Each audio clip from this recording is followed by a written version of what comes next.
Welcome in, AOD. How are you doing?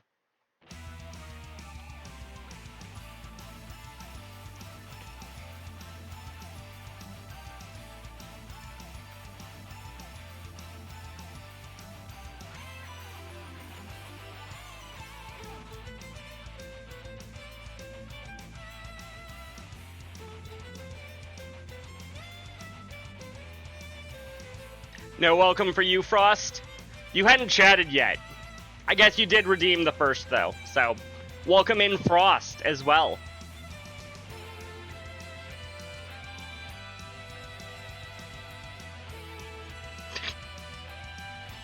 New round of thunderstorms, retro. That ain't great. Very active weather pattern here this week. That's good and bad to hear at the same time. I'm going to be back in just a moment. I realized after I sat down that I need to use the facilities real quick. I'll be back.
I am back.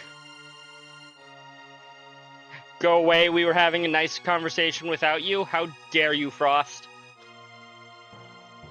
I'm the only reason that you're having that nice conversation. Or something, I don't know.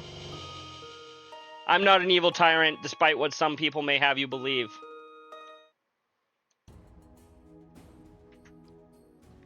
How's it going, chat? Also, yes, welcome in, Black Rose Dragon. How are you this evening? You have fun Mario Karting this morning? Yeah, I did. I saw that you were in the stream. My favorite time of year is within the same day. You have blizzards, tornadoes, nice sunny days, and torrential rain, aka spring. That sounds about right. Weather in your area of the map is kind of crazy. You jumped in and saw enough to see that I was in last place at one point? Yeah. Yeah. I talk trash, but I'm not actually very good at Mario Kart. But Ollie's audio setup is so bad, I couldn't stand to say, oh, that's not good. With so many people in the call, yeah, I can see that.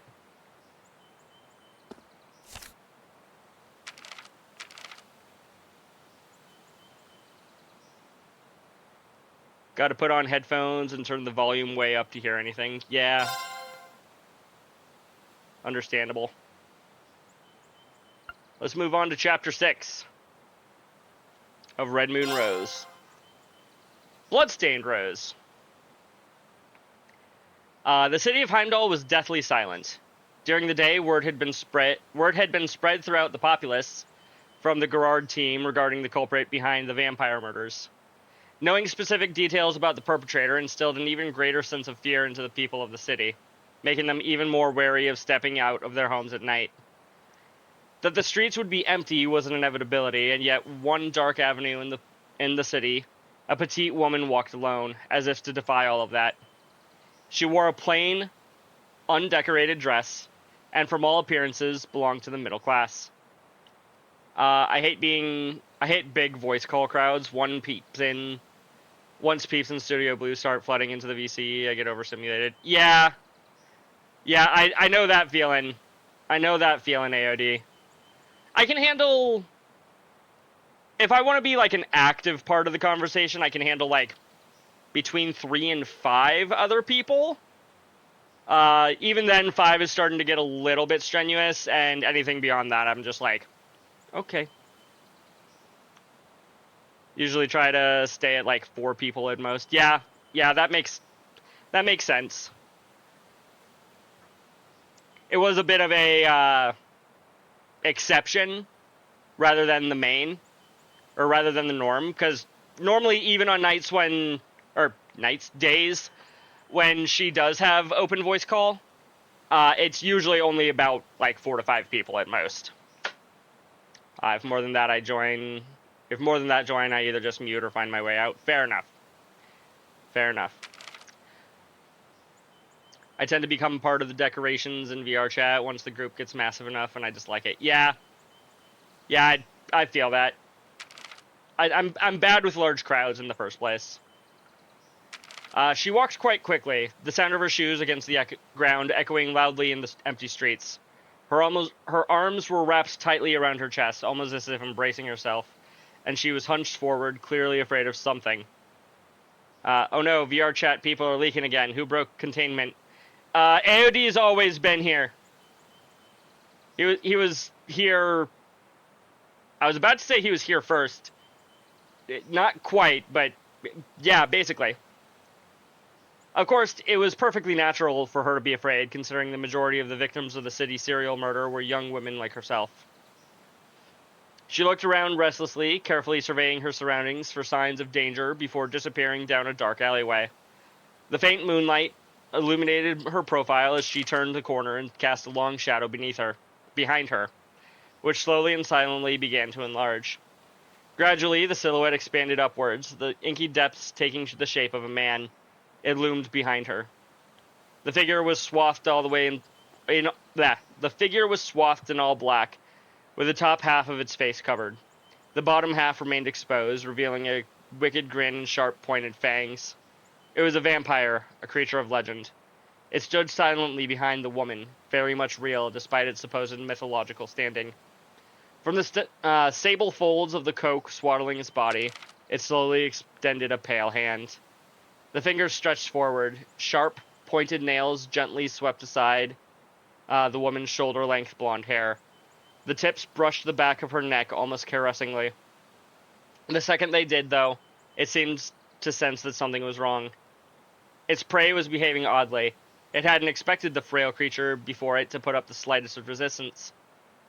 She should have frozen at its touch, or given in to despair, having no choice but to succumb to the inevitable and have her blood drained. What it felt from her instead, however, was defiance and danger. This woman was no prey. Hunter had meant hunter. The creature tensed, ready to leap backwards. Too late, it realized another threat radiated from directly beside it. There was no avoiding it. The sound of paving stones cracking resounded in the still night, and its outstretched right arm was suddenly shredded by numerous sharp objects. The vampire let out an involuntary hiss of pain as a wave of silver blades arced through the air and flesh one after the other. A wave of silver blades arced through the air and flesh one after another. But the attack wasn't over.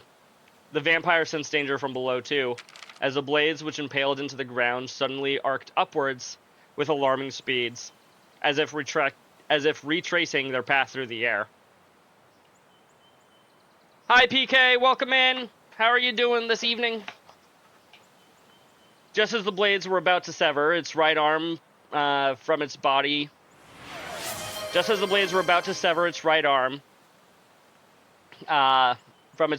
and for all, it was able to jump out of their way. You did that on accident. You know what? That's fair. I'm going to stretch anyways. I appreciate it, PK, even if you didn't intend to. Good stretch. Stretching is important. I should do it more often at work. Oh, your day has been shit. Okay. No waterboarding stream tonight? Good. No, I mean, like, I appreciate the hydrates. But man, Frost, you made sure that I was going through a lot of water last night. Clutching its mangled limb, the vampire edged further back to put a distance between itself and the woman.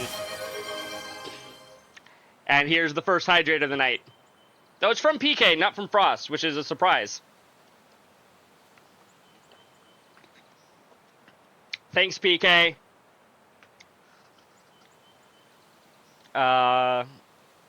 Put distance for some... PK got the joke before I got to the joke before I could. It watched balefully with narrow eyes and razor-sharp segments... It watched balefully with narrowed eyes as the razor-sharp segments that had pierced it soared back over to the bladeless handle in the woman's hand. When she had drawn it, it didn't know. Connected by sturdy steel wires, the segments interlocked one by one, eventually forming a complete blade known as the Templar sword. She swung it, shaking the blood from its surface. Every last trace of the weakness she had shown earlier when hurrying through the night was gone. She turned around finally, revealing the dignified, expressionless face that had lain on the other side of the sleek blonde curtain of hair. It was the vampire hunter, Rose. "So you were trying to lure me out, were you?" The vampire sneered. "Heh, such cunning." The words were sharp, but delivery fell somewhat tremulously on the rough cobblestones of the empty alleyway. "You flatter me," Rose said.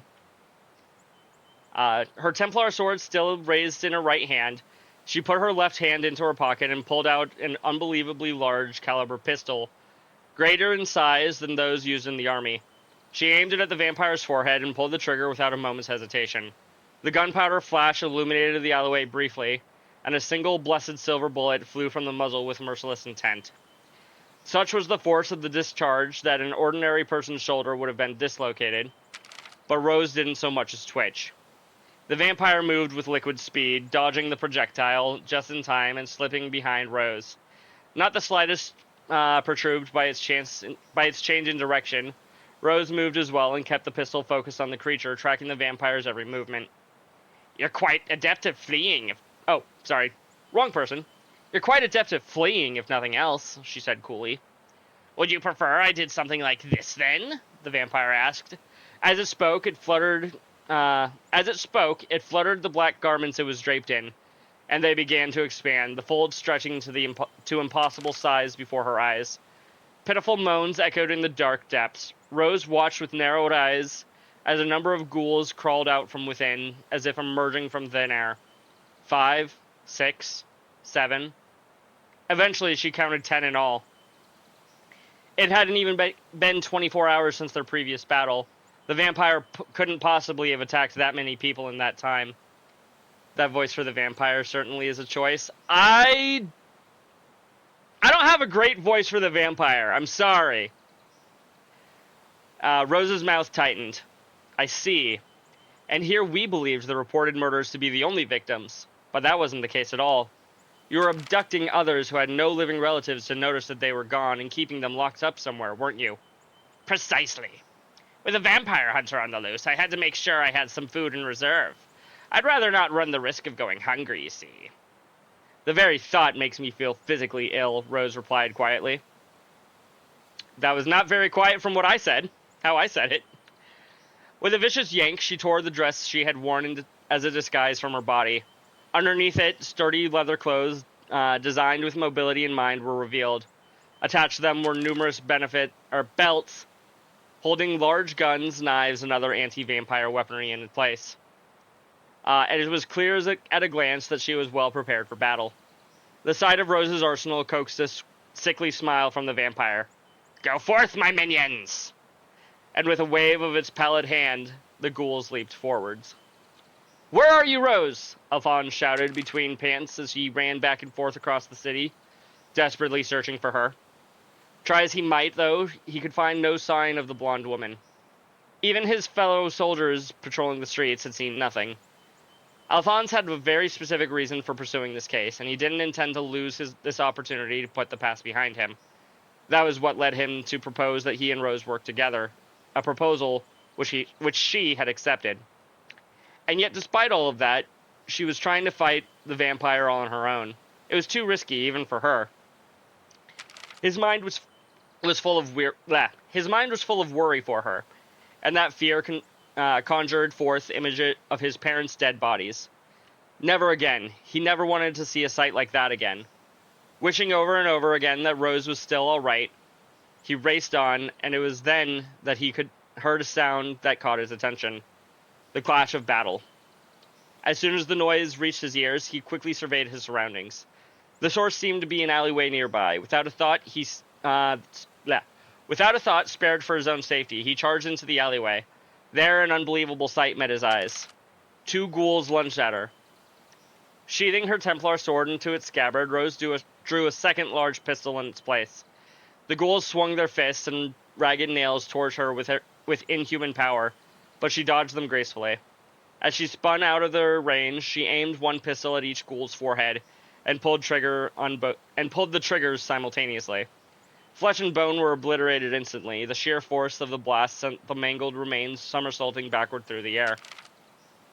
The move left Rose slightly unbalanced, and, as if seeming to take advantage of that, 3 more ghouls flew out at her from outside her field of vision. The mere sound of their movement was enough to alert her, however, and without even turning to face them, she sent 2 more bullets through the heads of the 2 ghouls, charging her from the sides.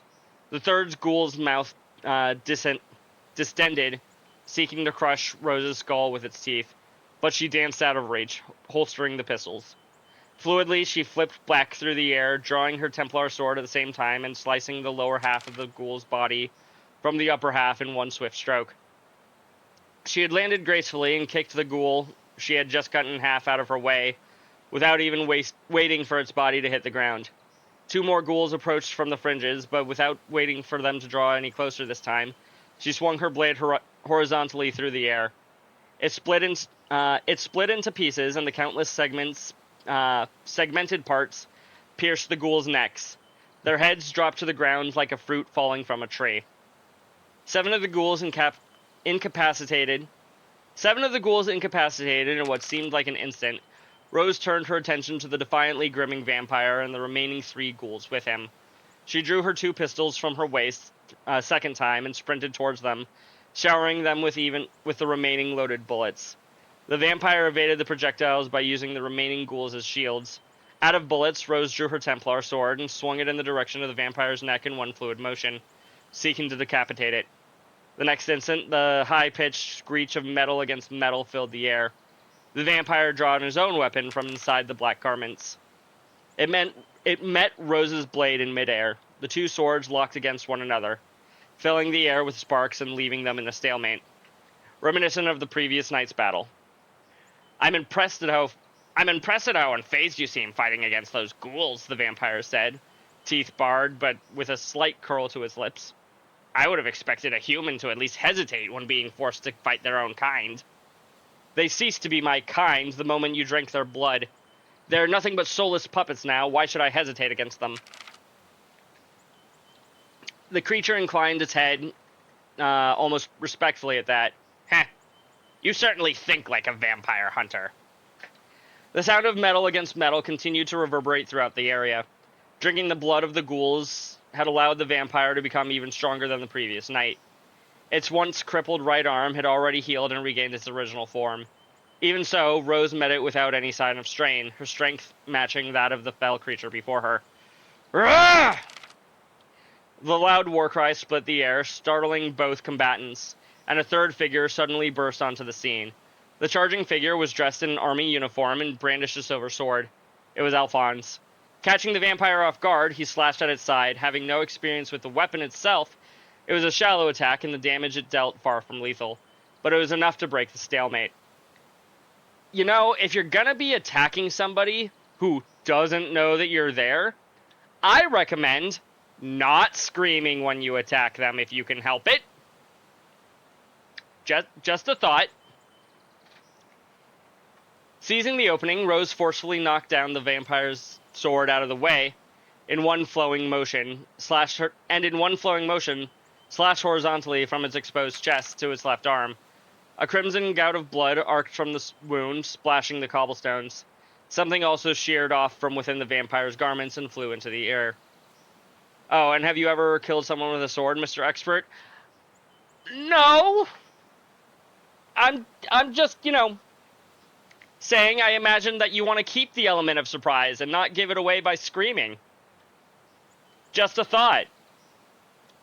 Maybe,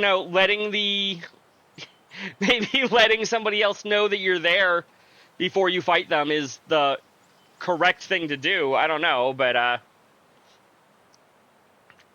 smart answer. Thank you, Frost. Thank you.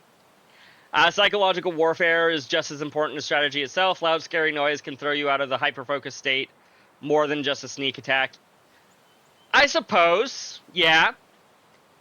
And if it looked like the vampire was winning against Rose, yeah, maybe that's the case. But if they're in a stalemate where, it's pretty much neutral, I feel like the sneak attack is going to do a lot more than giving away your position. I don't know. I'm not a trained expert in any sort of combat, though, so I couldn't say. The vampire clutched his chest in pain, but it was clear that her attack had only grazed it. It seems that, once again, this creature's preternal speed had saved it from mortal injury. Eyes darting from one to the other, it backed away with an audible tisk. It looks like the odds are stacked against me. I will retreat for today, it said, its outline growing dim before it turned into mist and vanished into nothingness. After a moment of heavy silence, Alphonse sheathed his sword, staring at the spot where the vampire had previously been. It got away again. Finally looking at him, Rose let out a sigh of disbelief. Why'd you come?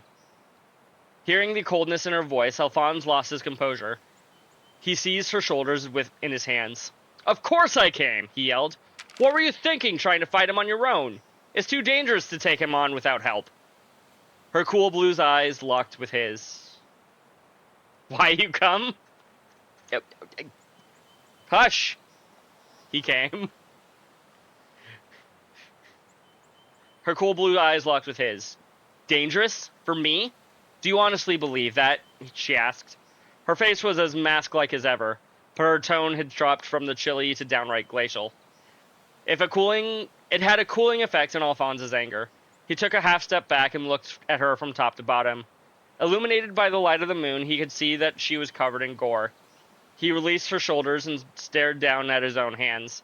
They, too, were now wet with blood from touching her. And yet, there was not so much as a scratch on her whole body. The filth covering her entirely belonged to the ghouls she had defeated. I am a vampire hunter, and this is not my first vampire I've hunted. I have killed more of them than you could possibly imagine.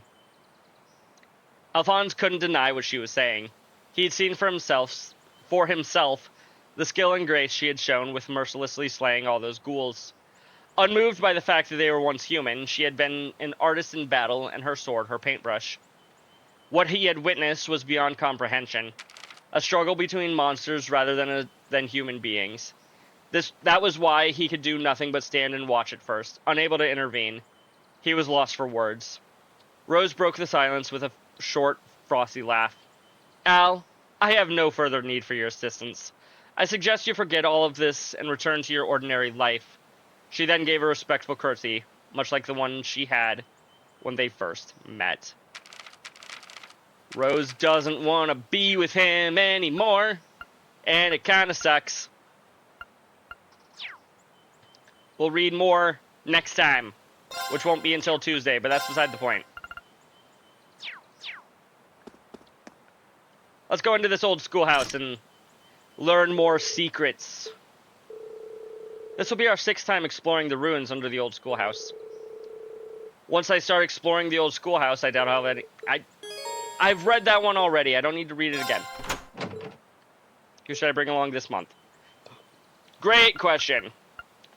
We got Laura. We got Fee. Let's go. Emma. Elisa and Elliot. Swapping characters out as needed, but this looks like a solid team.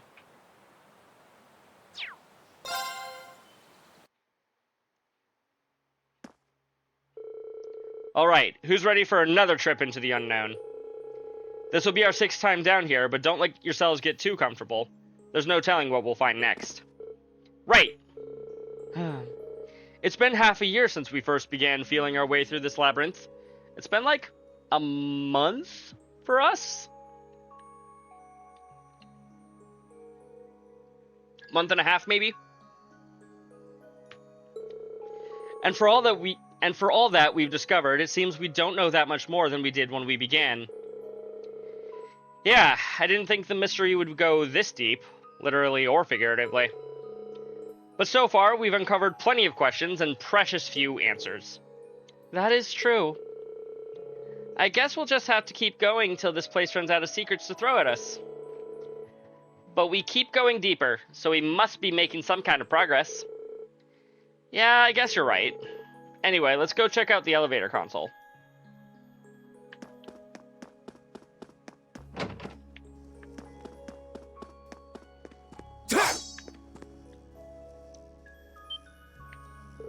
Whoa! What's wrong, Green? Well, as you can see, the space on the console for the 6th floor is lit up now. But that's the last one. All the lights on the elevators panel are lit up now. But that would mean... yeah, it's the end of the game. Or coming close to. The 6th floor is the last one. I don't know. I always felt like reaching the bottom would be more grand, I guess? You're right. It does feel a little too soon to have reached the final floor. You look like you know something, Emma, but what? Good question. Either way, there's no way to know for sure until we see what lies in wait down there. Maybe the 6th floor is different somehow. Nah, probably not.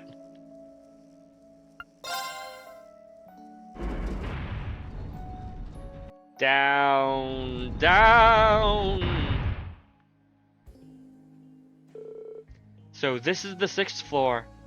It looks very similar to all the other floors before the door. It actually doesn't seem that much different from the 5th floor, to be honest. Is this really the final floor? Well, considering what we've seen of this place, there's no telling what we might find further in. Stay on your guard, everyone. Right!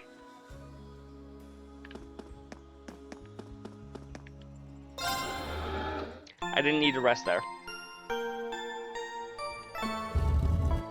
Oh well. Let's be careful, everyone. These guys complaining about an uneventful occasion when delving into these ancient ruins tends to involve some major shenanigans. Don't they realize they live in Zemuria? True.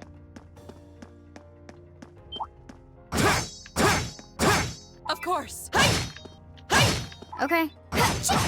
Yeah. Hostile spotted. Beginning. I'll handle it. You know, I really should be setting up the links before combat, but whatever. Got it. An opening. Okay. Here. Go. My turn. Oh, that did not, in fact, one-shot. My turn. I thought it would.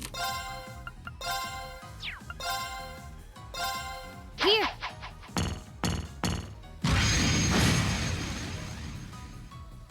Yeah. Gotta love combat-focused chapters. Or videos. Grim Butterfly. Aerial's pretty Arcus, good. activate. Go. Now. Unless they're immune to wind. Yes, my negativity must have oozed out again. Let's Sorry keep about that. going. Just say some encouraging words to them purple oozes. Yep. Just be positive to the purple oozes that are trying to kill us.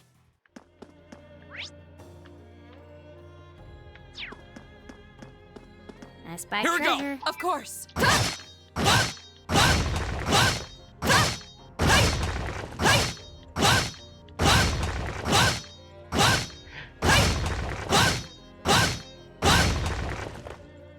There we go. Bring it on. A monster? I'll handle How are it. we supposed to know there was going to be a monster in here? Apart from the fact that it's a monster chest, but like, how was I supposed to know that?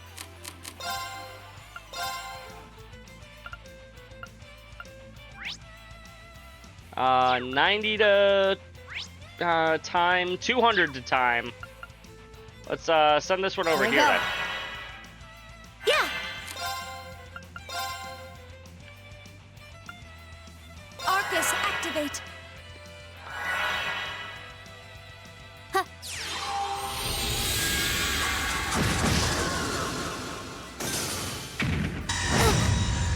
Laser beams. Ow. Ow. Now.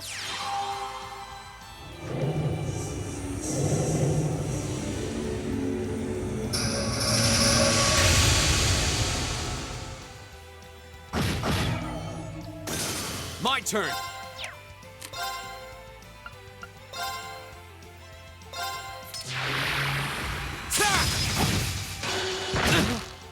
Ow, painful.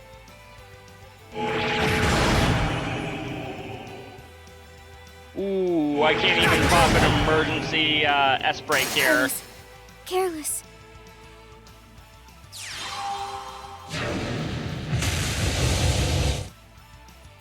Did I just go from 100 to 0 Sorry, everyone. against a random encounter? Oh, I guess this is a chest enemy. Wow. Bring it on. Okay.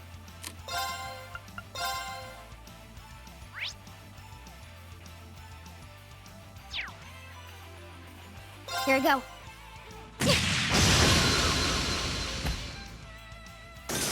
Yeah. That was borderline pitiful. Sorry, did I say borderline? I meant just pitiful. On my end. Let's see what this does to everybody. We That should was be much safe easier. now.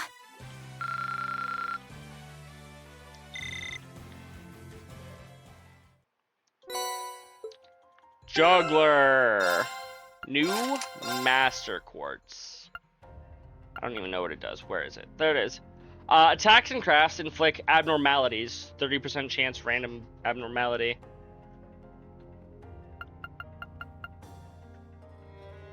Ah, okay. This is similar to Crow's Cipher, but it's a status effect rather than a status down. Gotcha.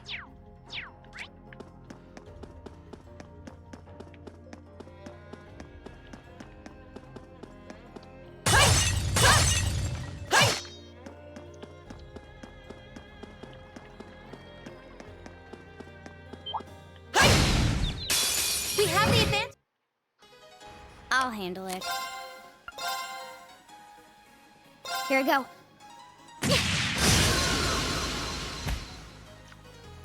Nice It's my kill. Yeah. My turn. Nice kill indeed. Ta! Now's our chance. I'll help. Right. 3000 HP. Now 0. We should keep going. Well, about negative 2k, but it won't display that number. It'll only display 0.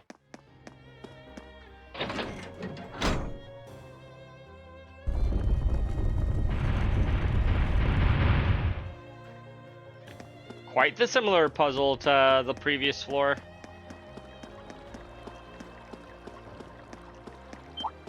Now's our chance. Let's. Or maybe just a combination Yeah. of mechanics.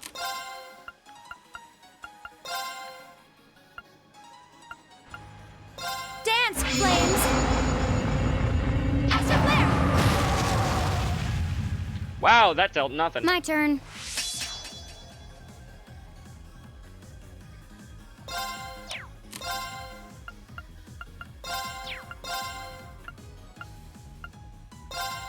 Here.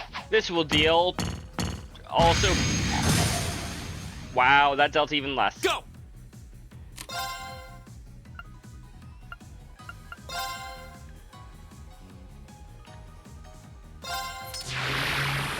Ta! Of course.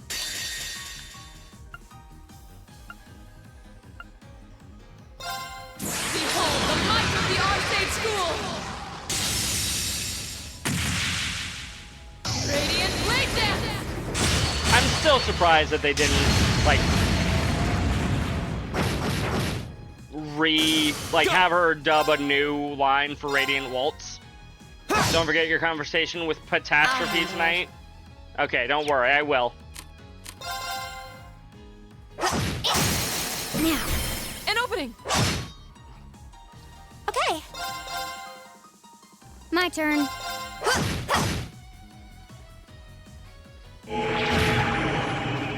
Ow. Here we go. Okay, it's safe for now. Wait, I thought the evergreens that I gave her... Oh, did she lose the evergreen? She lost the evergreens at some point. Whether I took them off or the game did, she lost the evergreens at some point. He's patatively catastrophic.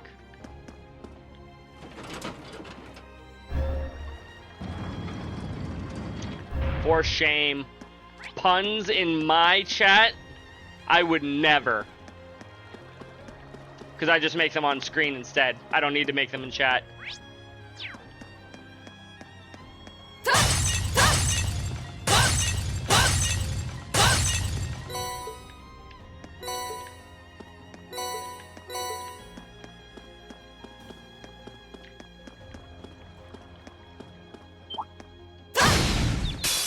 We have the advantage. Wow. I'll There's just handle one it. of them. Okay. Unsourced locally Here in we go. chat. Yep. Right. AOD, can you start up your stream so I have somewhere else to go? Nope. You're stuck here. Ta! We should keep going. As a wise band once said, you can That's check out right. anytime you like, but you can never leave.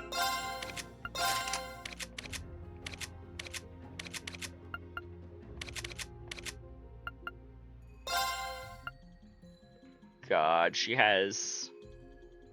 We've taken away all of her shit. I love hearing that song on the radio. Yeah. It's a good song. Do we have an action one? No, we don't. Damn.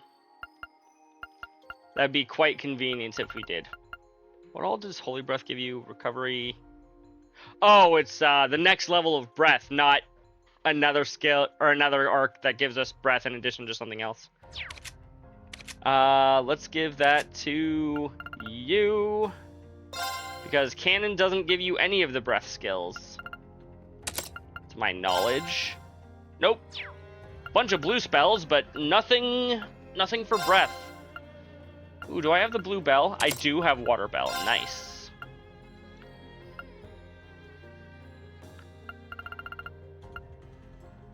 Brings down judgment from foes with lightning.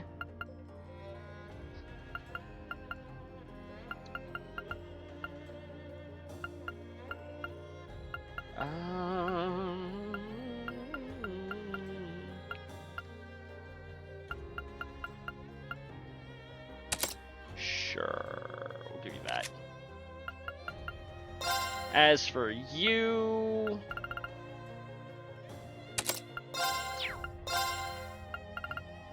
Let's give you that, and then...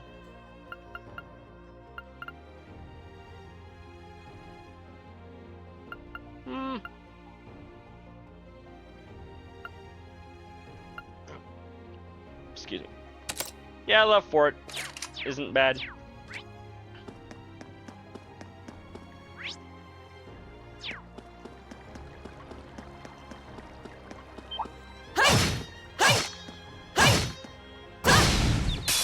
We have the advantage. Smash! I'll handle it. I don't know where that came from. Me saying smash like that. Seal. Decent Here. chances. Yeah.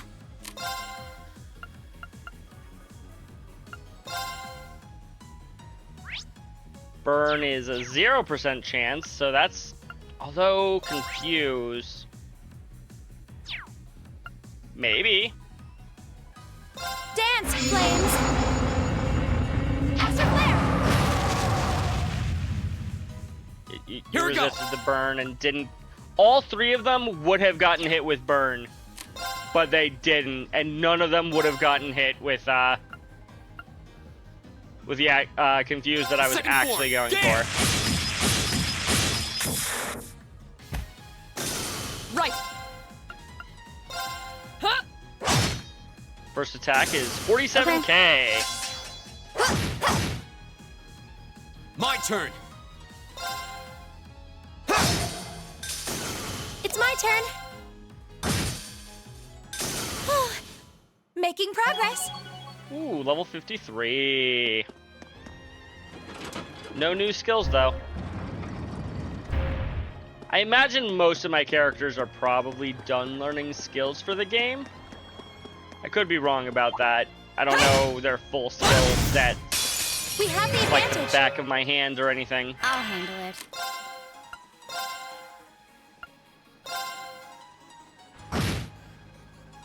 That still doesn't really do anything against them.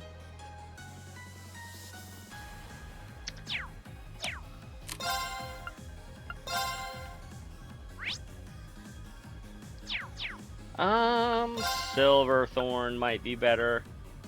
Will be better. My turn. All right, let's... Of course.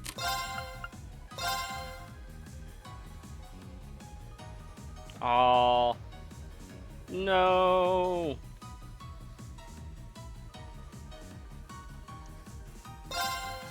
No escape.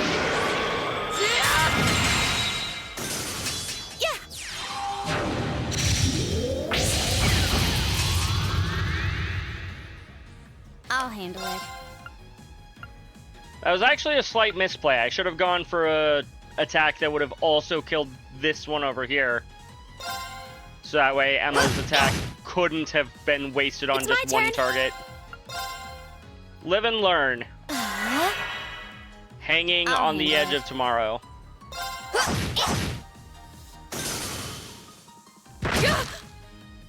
Your turn. Why aren't you acting like somebody who's confused? My turn.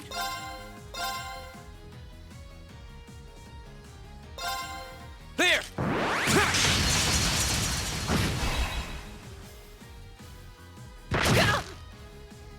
Of course. You need to be fighting each other, not me. That's what confused enemies are supposed to do. No escape. We should Unless they keep going. changed how confusion works in this game. I've only just begun. Success. There is one way to Nicely find out. done. Oh, hey, speaking of learning more skills. Heavenly Gift grants allies insight status and restores 20 CP every turn. I did it. Nice.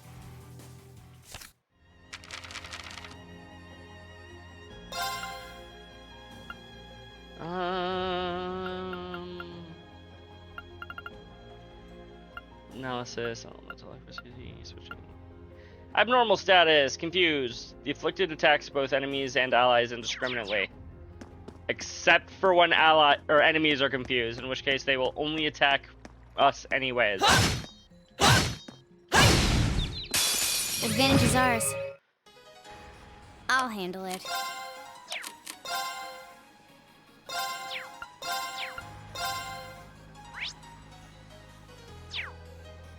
Here we go. Got it. Laura, let's go. Of course. I really hope that doesn't count as your quote-unquote first attack. For the sake of that one quartz that I have. Go! You're finished! My turn. Huh? It did not. You still Cool. have a lot of training to do.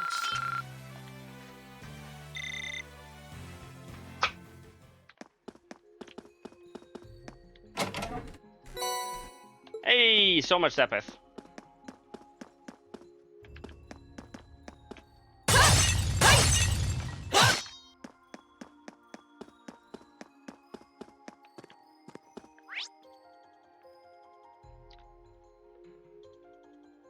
Oh, yeah. Okay, never mind. We have nothing to We fear. wanted to come over to this side. I assure you.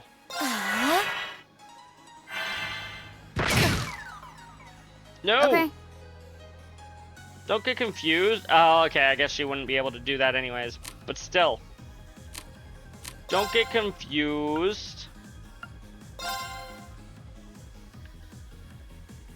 Here we go. No death.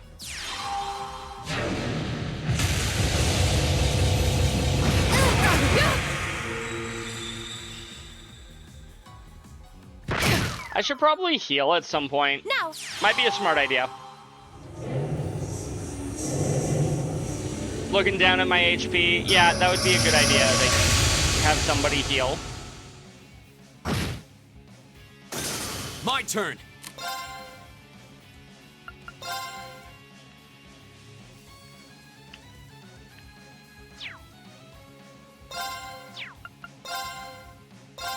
There! Go! I'll help. Huh? sorry, everyone. Bah. This is bad. That's what I get for attacking and not healing when I said I should heal. Oh, delicious.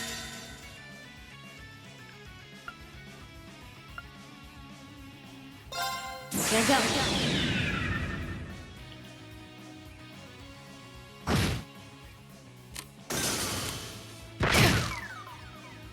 This is bad.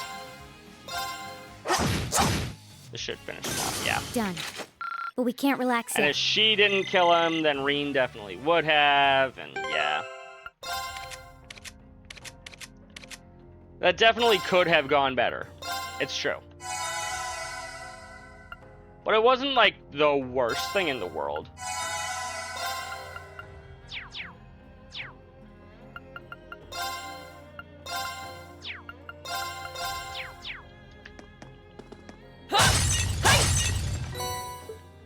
Tear bombs.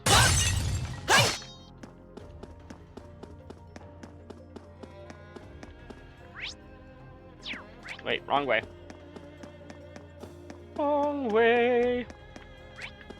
No, no. There's nothing over here. Wait, hold on. Did I miss a switch? Probably. I almost certainly have missed a switch somewhere.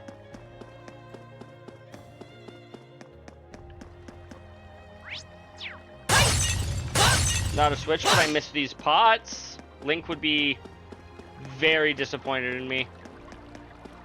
I feel like that's the switch that I hit, but I'll hit it again anyways, just in case.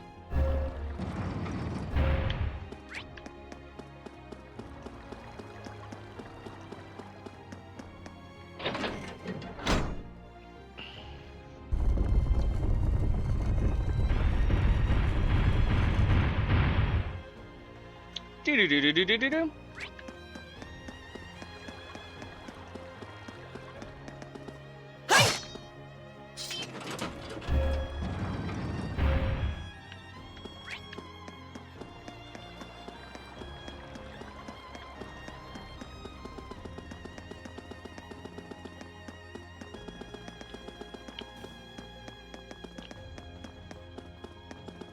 Can I go through here now? Yes, I can, and I can make progress in the dungeon. Oh boy, there's more? That's what I'm thinking, Elliot.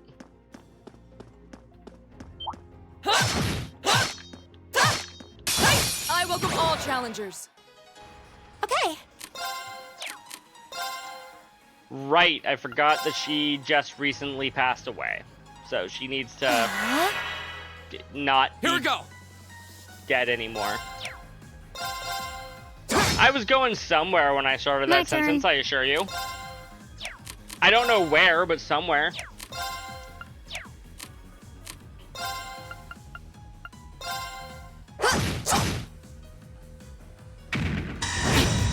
Ow. Stand down. Are you all right? Thanks.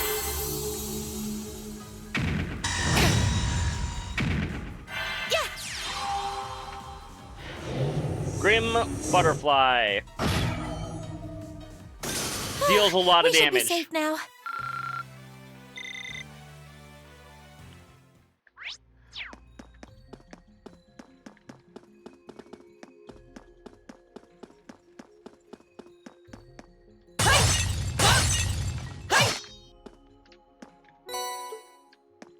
Ooh, reviving bomb.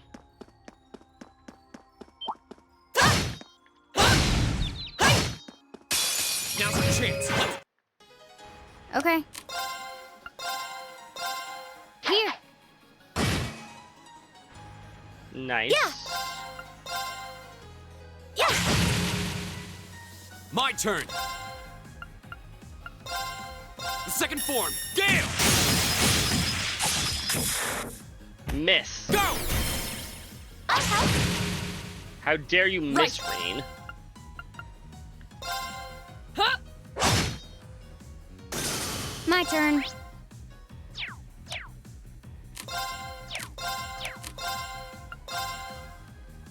Yeah. If only because it's TP0. Yeah. Yeah, that wasn't great. Okay. Hostiles neutralized.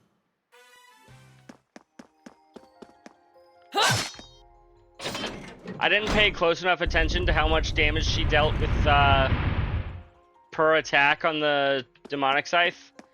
But if you told me she dealt more damage with just her basic attack than she did to both of those people with the demonic scythe, I'd probably believe you.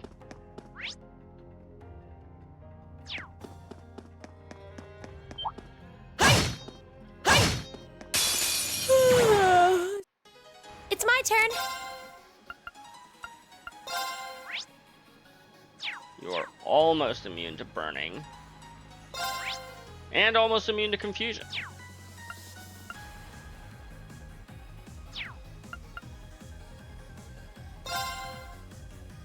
Gleaming blades. Go!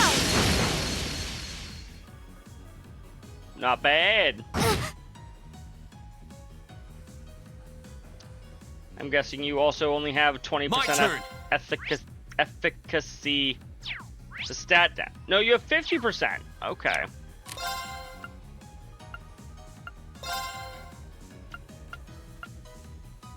The second form, Gale! Nice. Go! I'll help. I'll handle it.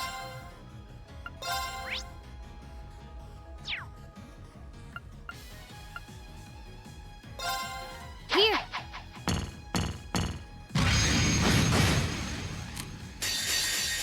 Fuck.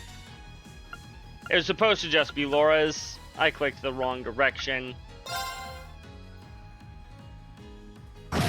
Now I just feel bad.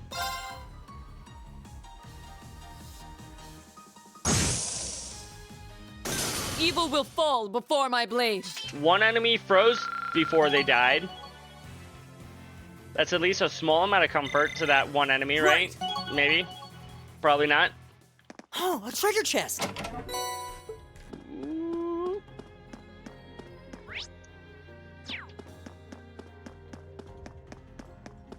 I guess they did still die, but maybe their death is less painful. Advantage is ours. I'm like, I know if I just keep I'll on handle it. bonking him, eventually. Speed minus 25. Blind and seal. Blind and seal are both at 100, so. Here.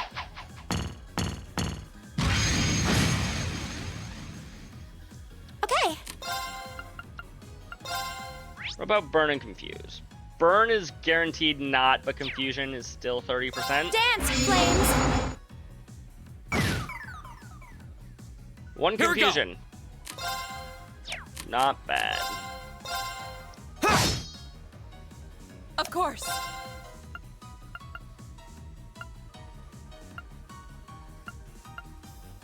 Huh! My turn. Here we go! Did I just deal Xaxes? I think I dealt exact It's my lethal to turn. that guy. We should be safe now.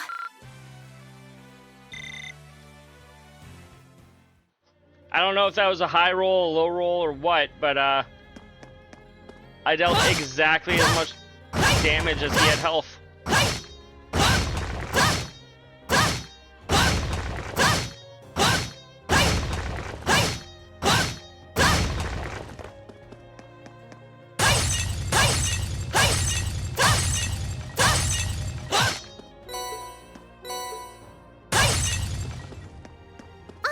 It's a treasure chest. Let's be smart this time and save. Save my game, chat. Hostile spotted. My turn.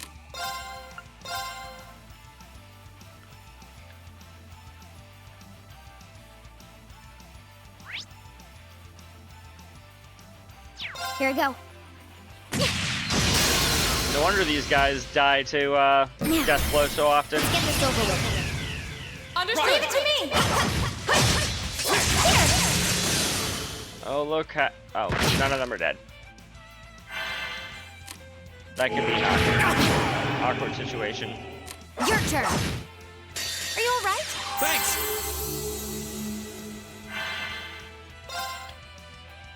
Hey, look, they're all dead now. The battle's over, but stay alert, everyone. Should change that redeem to don't save so you can't save before the next boss. No. Heck no. It'd be more entertaining, yeah, to you. Only to you. Nobody else. Ooh.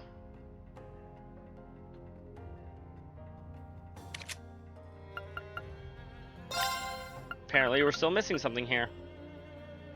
Adamantine shield and crescent mirror attached to one spell. Or one quartz, rather. Oh. More pots.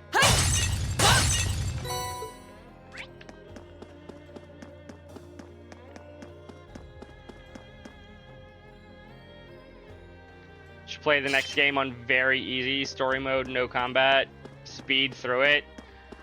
I want there to still be, you know, a video game to We have the play. advantage. This is bad.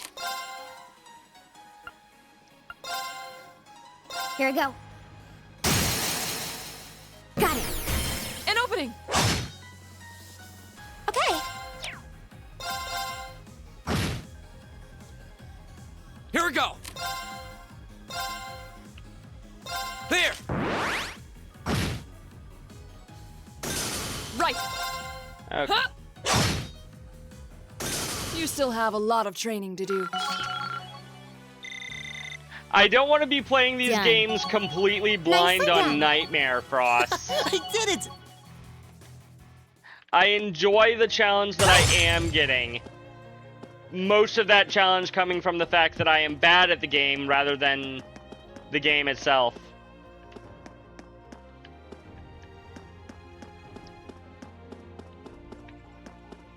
If I were good at these games, then I would consider Nightmare.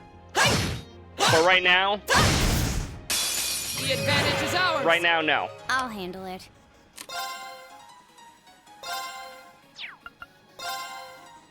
Here I go.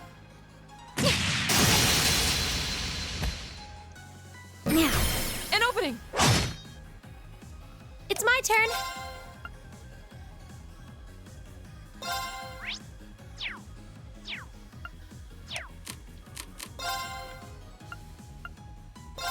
Ooh. Here. Go. I'll trick you into it one of these days.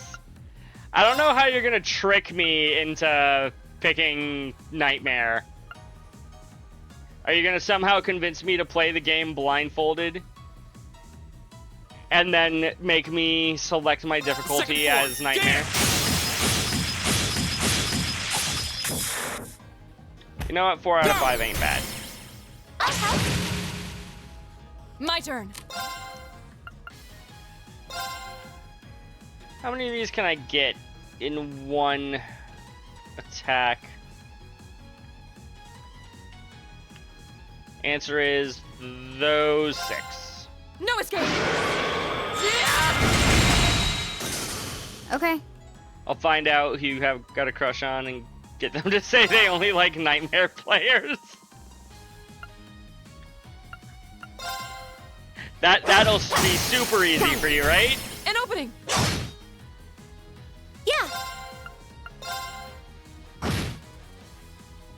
Oh, come I'll on. handle it. My turn. Just kill her. Kill him. Okay. I Right. guess should I keep shouldn't make going. assumptions. I don't Making know progress. anything about these skulls' identities.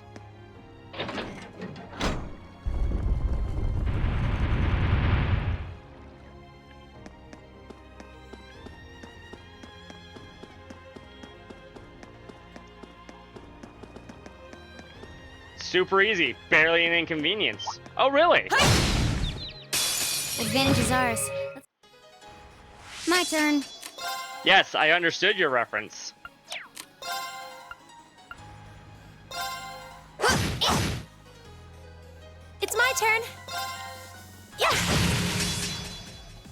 turn. My turn. Ta! Okay. Targets eliminated. Let's get going.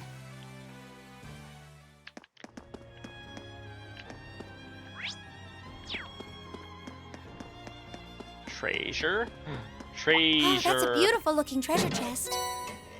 Shadow Blade. The advantage is ours. My turn. Here.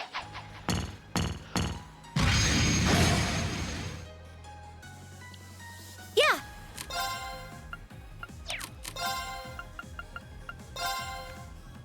Arcus.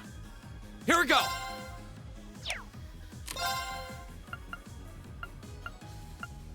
All right. My turn. No escape. Yeah! You still have a lot of training. Not bad. Not bad indeed. Ooh, pots.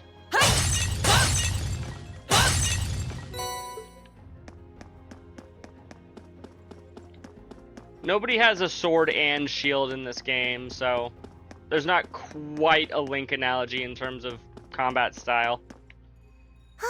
This is the end.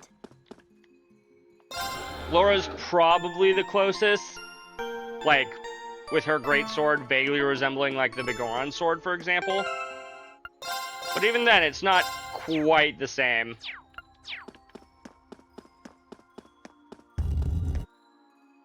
Time to walk into this fight blind. What are we going up against this time?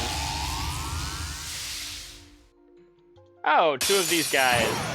A worthy adversary. I My say that turn. like we fought them before, and maybe we have, but like, I don't actually recognize them if we have. Ooh. Blind with regular, or decent probability. I have. Here.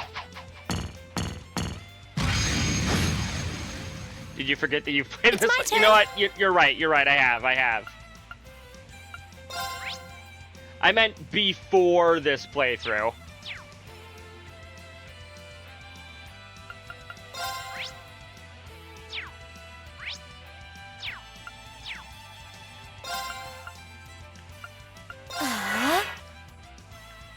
Please come slightly towards me. Thank you. I need you to also come slightly towards me so you can be inside the circle. Here we go. Thank you. All right, let's do this. They look like Give it early to me. robots, though. Maybe a bit more advanced. My turn. Fair.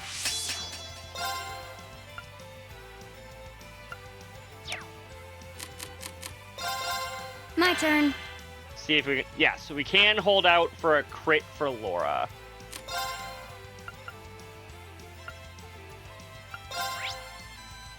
I doubt it, but okay, no. Immune to Death Blow. Damn. What about Faint? Not immune to Faint. Okay. Here we go. We might faint. Sounds like a feint. It's a feint!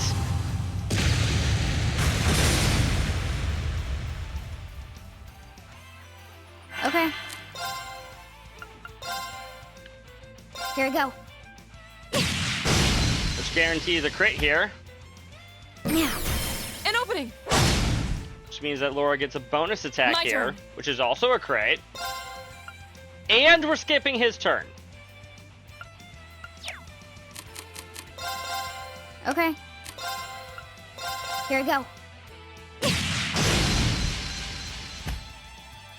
Got it. Let's get this over with. Leave it to me.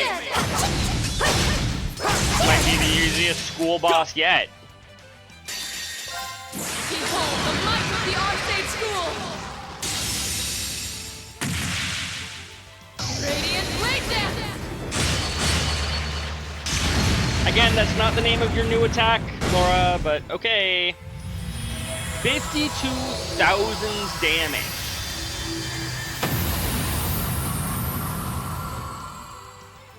In the Evil will wise fall words before of my blade. Phil Swift, that's a lot of damage. And first mastered Master Quartz? No, not quite. Okay, Mobius will not, in fact, be level 5 already.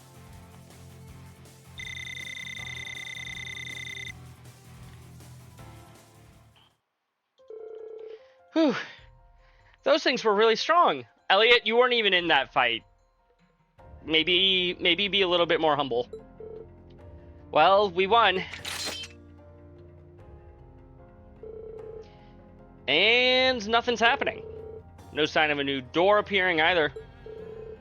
It certainly seems that way. For the final floor, that seems like kind of a letdown. Come to think of it, it's all just been business as usual since the 4th floor, hasn't it? True. We've been able to access a new floor every month, but that's about it. I guess we can't do much more here. Let's head outside. Roger. Yay! Strengthen our bonds and all that jazz. I could go back via the teleporter. But I think 933 more experience. Do I think that I can get that before I leave? Maybe. It's about 1,000 more. Max out Mobius. Here we go. The second form, Gale.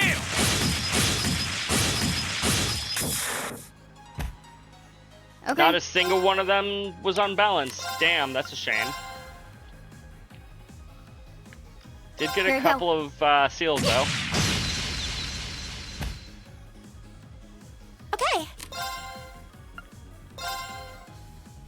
Dance, flames.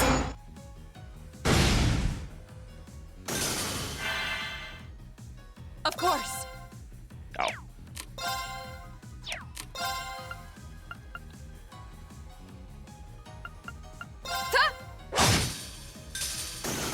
Okay.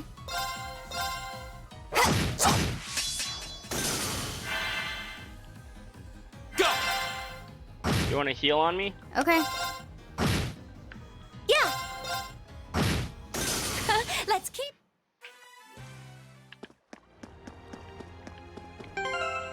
Let's see, I fought 4 dudes. Brought me from 933 to 828. Yeah, I can probably get max out my Master Quartz before I leave this dungeon. The advantage is ours. My turn. Here we go. It's my turn. Here we go. Go. I'll help. You're finished. Right. Hey. Look at what they need We to should mimic keep a going. fraction of Flora's power.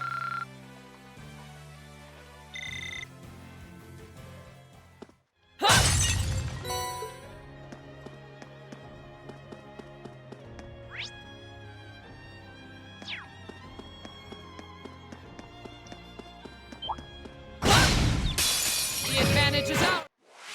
Okay.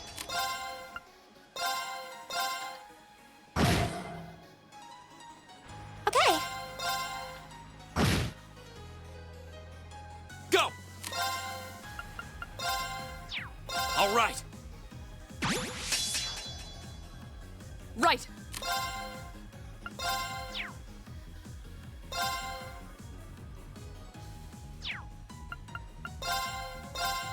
No escape. We should keep going.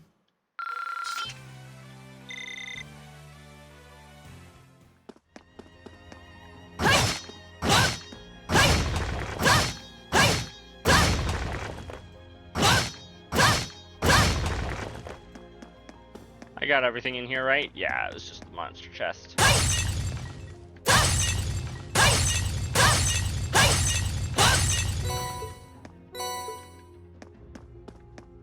I was trying to do a spin attack that can't work in this game.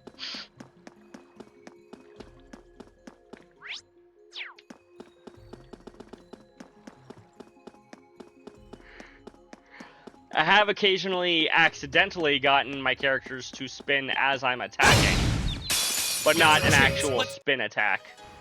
I'll handle it. At least not the kind of spin attack that Here I you would go. want.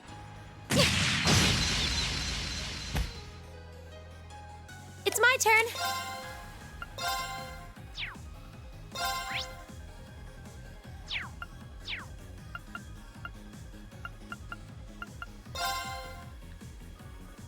Gleaming blades. Go! This is it! Go! Gotcha. My turn.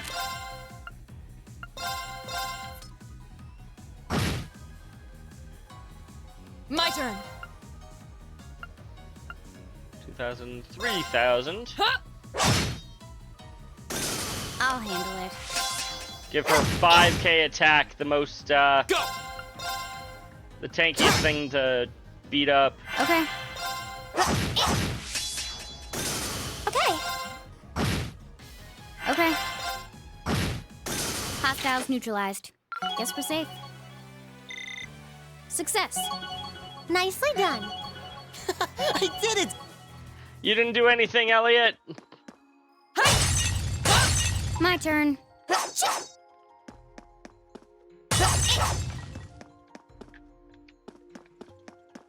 Ooh, this looks like a good spot. Got a fishing spot here? Ooh, this looks like a good Huh. So we do. Huh. Let's go fishing, chat.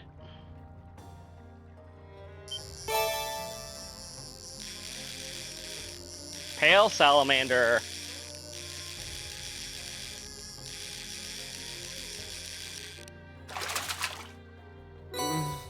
What even is this?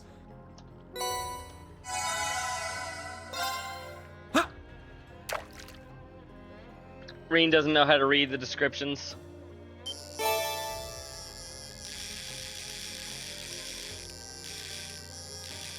I don't recognize this fish offhand. Wow, this is a big one. Oh, this is just a regular salmon. Okay. Huh.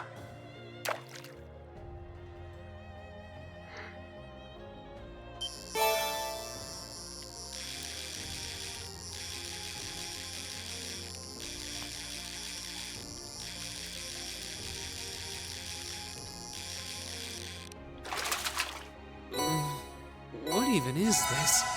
Huh.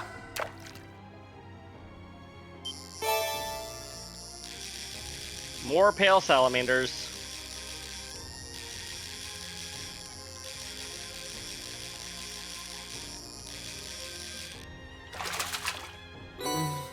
What even is this? Huh.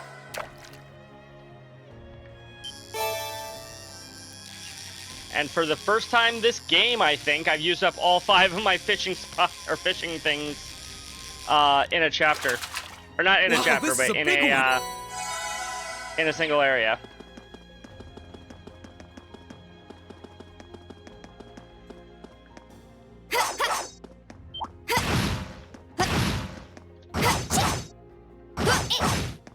Hostile spotted. Go!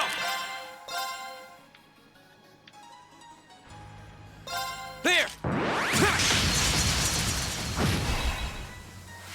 Okay.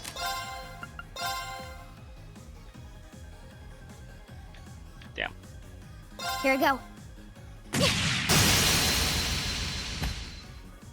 Got it. I always expect that to be able to hit more enemies It's than my it can. turn. And I'm always disappointed when it can't.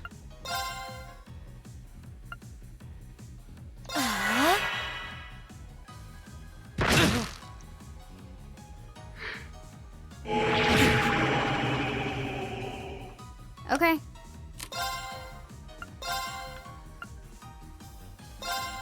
Here.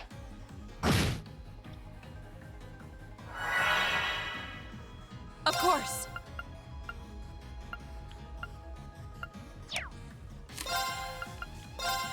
Think about the most that I can do here is maybe, but probably not, conserve some of Emma's EP. I'm not able to conserve her EP. There are, in fact, still 2 monsters that have not died yet. My turn. Okay, it's safe for now. Mistral reached level 5. I was expecting Mobius to reach level 5. Okay. Judgment Bolt. 5 turns of art strength plus 50%. Heck yeah. Offensive arts deal critical damage 30% of the time now. Great! Flare Impact can now be used. Powerful downward slash. Unbalanced 30%. Burn and Faint 50% a chance each.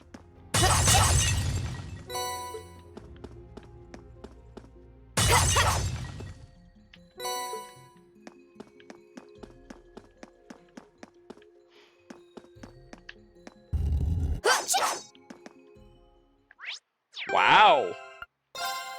I did not, in fact, get Mobius maxed out. 329 more experience to go.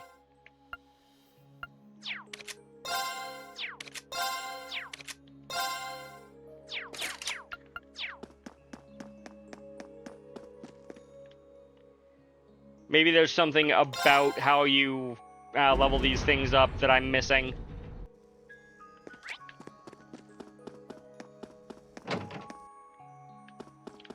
Or maybe I had it right and there's just... I didn't get as much experience on that as I thought I would. It's probably the latter.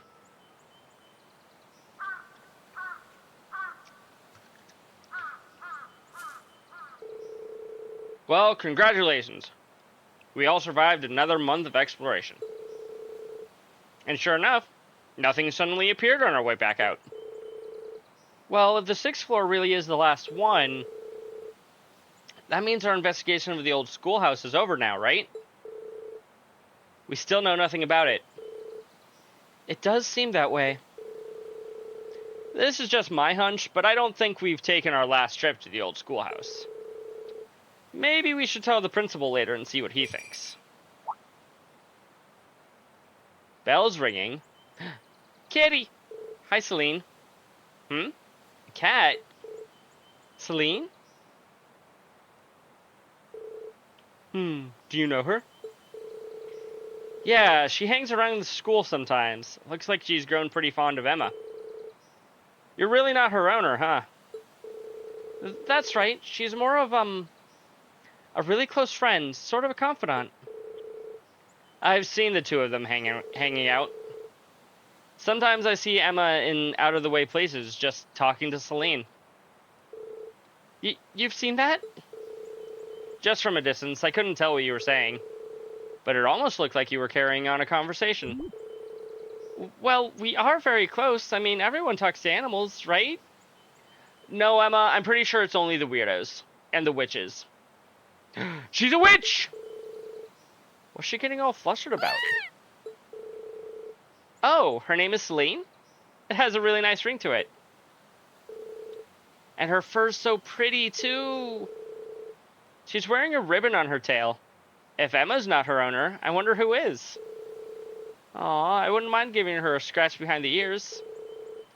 Still, she's quite an elegant-looking cat. I think she and I would get along great. Meow.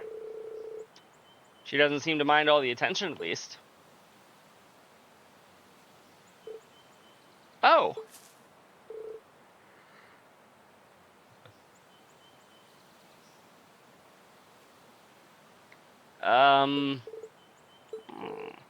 What is it? Seems like she wants something from me. The question is, what? Oh.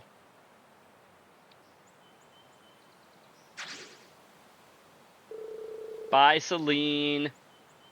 It looks like she's had enough affection for one day. Will she be alright? I hope she doesn't accidentally wander into the old schoolhouse or something. I'm sure she'll be fine. She seems to have been wandering around here for quite some time. I'm sure she knows her way around by now. Really?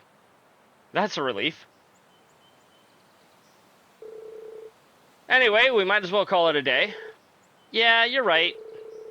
Oh, and let's not forget, when we get back to the dorm, we still need to sit down and discuss what we're doing for the festival. Whoops, almost forgot about that. Right, we have to go talk to Toa instead of going back home tonight. Well, it sounds like we have plenty to keep us busy tonight. Will that end up happening tonight, or will I end up having to wait until Tuesday? I don't know yet. After all the progress we've made, I'd really rather we were the ones to solve the mysteries of the old schoolhouse. Oh well, I guess there's not much of a point in dwelling on it now. Oh yeah, it's almost time to meet up with Toa. I should head up to the computer room on the second floor of the main building. Received chaos. 1 additional bonding point, except it's actually 3. Can hang out with Elisa, Crow, and Milliam. Oh, that's just, yeah. I'm smart, I promise. I'm trying to remember where Patrick would be. Is he just over here again? No.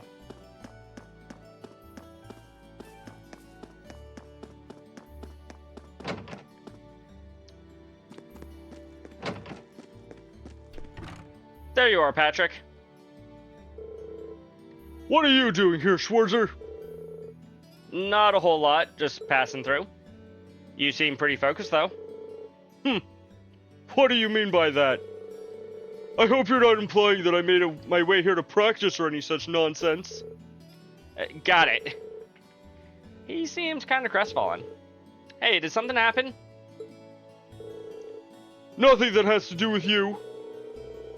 For all of his noble posturing, Patrick worries about things like anyone else. Maybe I can help him out. Would you mind telling me what happened? I'm not trying to offer you my help as, like, charity or anything like that, but sometimes it can help to just talk things through with someone. You really are a strange fellow, aren't you, SpongeBob? I mean, Reen. But if I must, I must. If you wouldn't mind. Where do I begin? To be completely frank, I'm a little concerned about Celestin. That's a surprise. I can't imagine what a butler of his skill could do to cause someone else concern. It seems you may be overestimating his abilities somewhat. For the last week or so, he's been acting rather odd, for lack of a better term.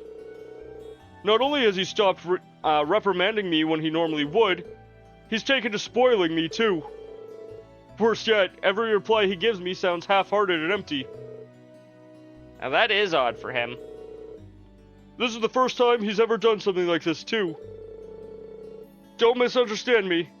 He still performs his duties as a butler magnificently. However, his actions of late have made him seem distant, more so than ever. Curiously, I also overheard him discussing seemingly serious issues over the telephone, too. Something must be going on. Agreed. Unfortunately, whenever I bring it up, he simply brushes me off. This is infantilizing, of course, but more dishearteningly, it feels like a betrayal of trust. I've never seen the two of us, as the typical master and servant, but something more. Perhaps something more akin to brothers. Ah. Maybe I can worm some details out of him. Oh? It's possible. He might be going through some things that he'd rather not involve those he cares about in. But I won't get involved if you don't want me to. If that's the case, you truly wouldn't mind? Not in the slightest. Leave it to me. What exactly do you hope to gain by helping me, Schwarzer? I suppose it doesn't matter. You will likely find Celestin attending the upper-class dorm. I leave discovering the truth to you. I'll head right over there. Alrighty, questing time.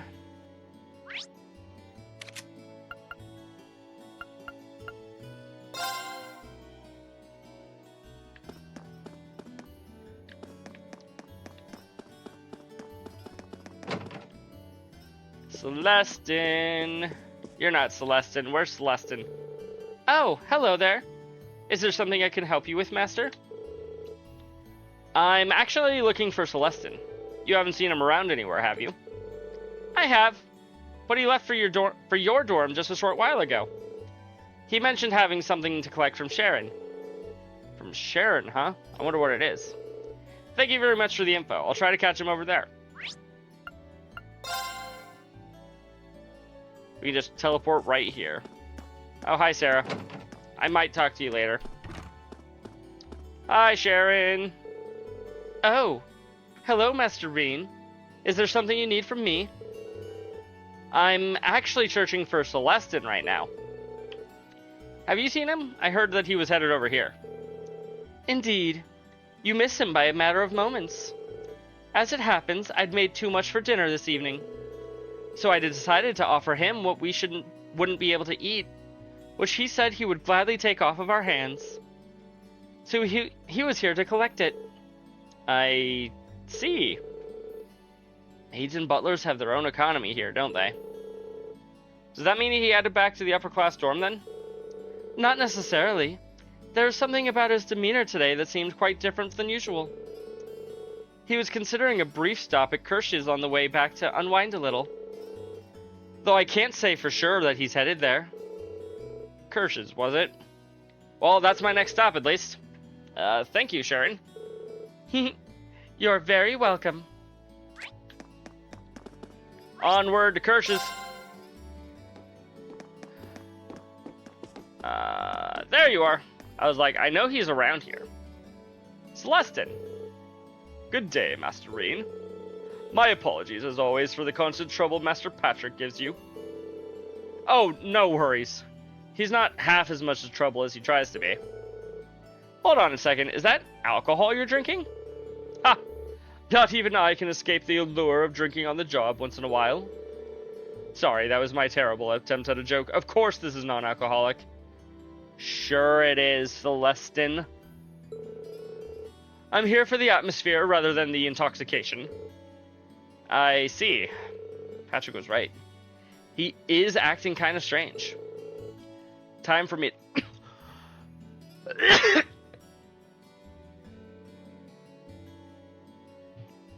Sorry. Just violently dying on stream. It's no problem. Time for me to get to the bottom of this. Hey, Celestin. If I may, Master Rean, allow me to guess the sequence of events that's brought you here. On your way to the training hall, you just so happened to bump into Master Patrick. Wrong. I was told that he would be there. By a member of chat. Named Frost. After a period of guarded discussion, he let slip his worries about me. Actually, no, you didn't tell me where he would be. You just told me that I needed to find and talk to Patrick.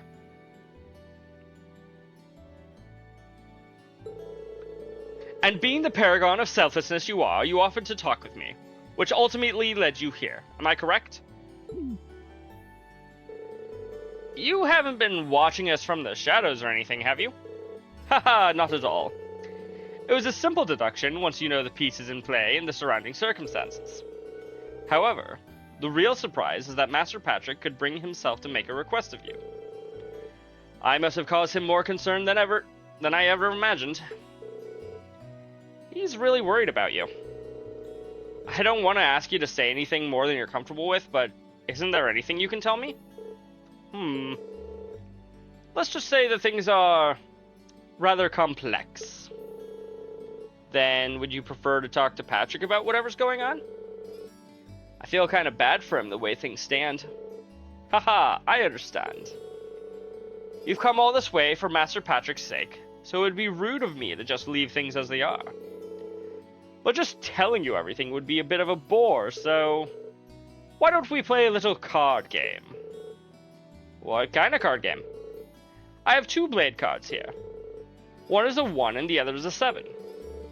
Now watch carefully as I shuffle these. Correctly guess which one is a 7, and you win. Do that, and I'll tell you everything you wish to know. Well, if you don't mind me getting one question in now, is there a point to all of this? I admit that it is kind of an unusual requirement, but this is a deeply personal matter, so I'm a little hesitant to discuss it. In other words, I'd rather put myself into a situation which I don't have a choice not to. Ah, now it makes sense.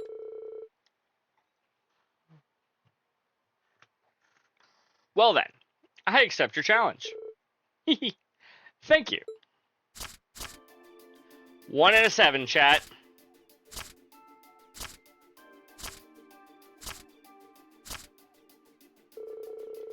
Now then, Mr. Master Rean, please choose which card is the number 7.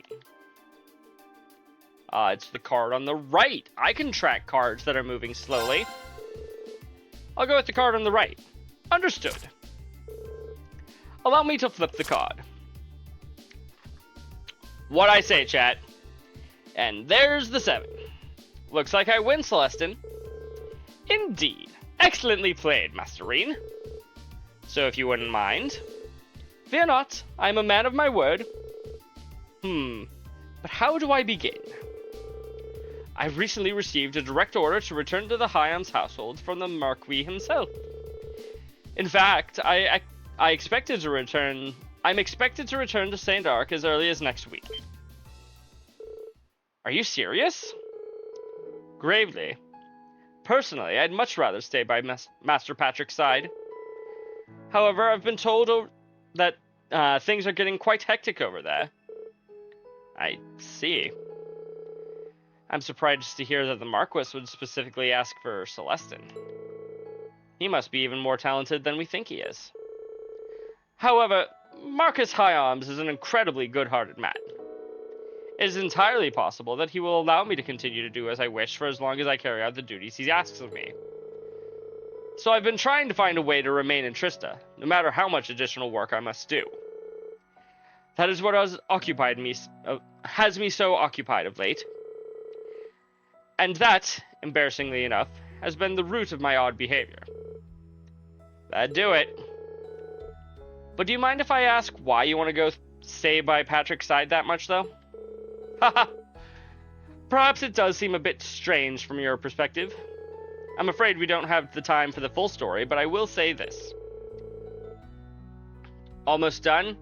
I've got probably at least 20 minutes to an hour. Welcome in, Lance. How are you doing tonight? Master Patrick was the one to treat me not as a servant, but as an equal. He gave me a place in the world that others couldn't, and for that, I would do anything for him. I never knew. So this is what Patrick meant when he said they were more than just master and servant. That said, I feel terrible that my attempts to remain by his side have caused him so much concern. But telling you all this had made up my mind. How so? I've decided I'm going to tell his lordship exactly how I feel. Should that fail, I will simply have to think of something else, but I will stay with Master Patrick. But it was speaking to you that allowed me to reach that conclusion. If bouncing your thoughts off me helped, I'm glad I was here. You're tired and want to go to bed? You can go to bed, Lance. You don't have to stay. You're not required to be here. If you gotta sleep, go sleep. Especially if you have work in the morning. Well then, I shouldn't waste another minute here if I want to settle all this. Night, Lance. Allow me to take my leave, Master Rean. Good luck. I hope it all works out for you. Also, could I ask you to explain my behavior to Master Patrick? I have some explaining of my own to do later, of course, but I would like it if you could at least share the basic details with my feelings on the matter with him. Of course, you can count on me. Alrighty, back to Patrick.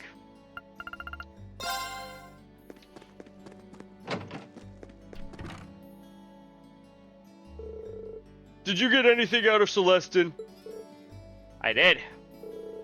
A terrible accent and a card game, and oh, by the way, your father wants Celestin to come home, but he doesn't want to come home. So he's been told to return to St. Ark. Yet he's still doing everything in his power to prevent that from happening. Trying to take action without consulting me again? What foolishness. Heh. Why do you seem so happy about that? Happy? Sometimes I wonder what color your sky is, Schwarzer. Besides, even if Celestin were forced to leave my side, I would be perfectly... No matter, you did well today. You're the last person I want to be indebted to. So take this and call us even. Still blue. Hold on. I didn't help you expecting some kind of reward. That just makes things even worse. I do not wish to be in your debt. Think of this as me having filled a formal request and you having fulfilled it. Nothing more. As such, you receive your reward. Walk away and no loose ends remain. Haha. Got it.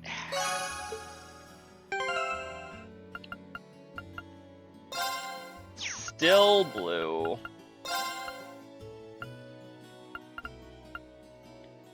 Art strength plus 50 prevents poison, blind, and burn.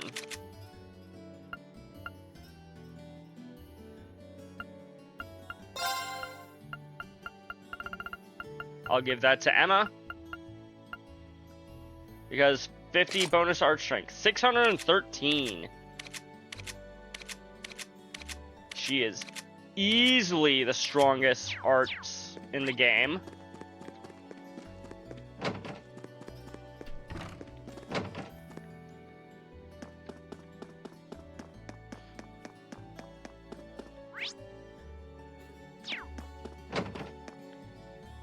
Let's go find some people to talk to before we call it for the night. Oh, hi, Nightheart. I've been asked to assist with the preparations for this month's field study. As the exact nature of my assistance is military service, I'm afraid that if I told you any more, I'd have to kill you. You'll just have to wait until the day of. Oh no. Don't go killing a student. I meant, you know, I've never noticed it before, but I think those two would make a good couple. I think I came up with my greatest idea yet. Huh. This isn't bad, actually. When I heard you were gonna cook for me, I made my peace with Adios and braced for death, but you did good. Would you care for some tea? I would, actually. Thank you very much. Mint came along to celebrate Instructor Makarov's birthday. Celebrating with your family truly is a wonderful thing, isn't it? There's something about seeing these two together that makes me feel at ease. Aww. As much as she torments him, deep down she cares for her uncle. We're really struggling to come up with something, aren't we? Maybe inspirational. Strike if I lie down. You're just looking for an excuse to nap, aren't you? Have a good night, AOD. Perhaps. I'll talk to you later.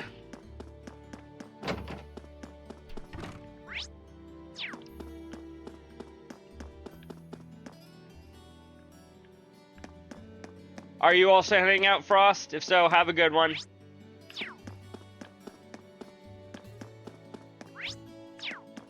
There's somebody in the art room. Is it Clara? It is Clara. No, I'm here to torture you until the end. Fair enough. I finally finished picking out what pieces to display during the festival. Now I won't hear a peep out of those instructors. Okay, time to get back to work. You know, I just realized you, like, barely ever get the chance to see her face on account of she's always looking away.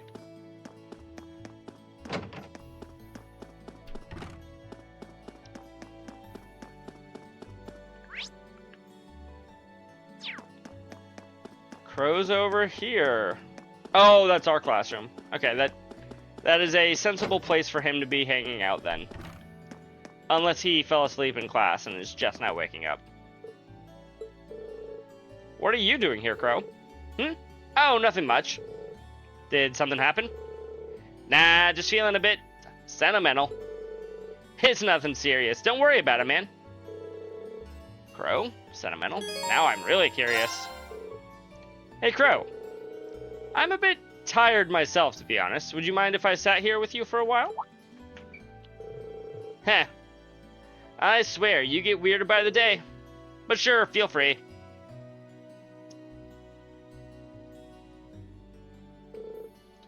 What a sunset. Between this and the cooler weather, it feels like fall's finally here. Heh, sure does. Can't help but feel I kinda let this summer go to waste, though. Crow. Up for a round of Blade? Seriously? Where'd that come from? Seems like you've got something on your mind, and it's not a good look for you. Round of Blade might only distract you from it for a little while, but still. The real canon romance? True. True. This is actually my first time doing Crow's route, because the first time that I played this game, I didn't know that he was going to eventually join our party, so I just didn't bother hanging out with him at first. And by the time he had joined our party, I'm like, oh, well, I've kind of already picked who I wanted to hang out with, so I kept not hanging out with Crow. I don't like seeing you down like this. I want to help, even if I can't do much. Just because you're a second year doesn't mean you need to pretend you're indestructible. We're in this together. Me and the rest of Class 7 are always here to listen. And we know you're there for us. That's what being No. That's what being friends... That's what being lovers is all about. Reen? That better not be a promise you don't intend to keep. Huh? You're a lifesaver, man. And it just so happens my wallet is very empty. I was sweating how I'd survive the festival next month without any cash. Crow took out his Blade cards. Besides, how could I say no to such a kind offer? What do you say we start the betting at 100 Mira? You know, if you don't have any cash, Crow, you can't pay us when you lose. Whoa, hold on. All right, let's get started. Am I actually about to play a game of Blade? Go on, draw a card. I think Same I am. score, gotta redraw. I'm up first. Take this.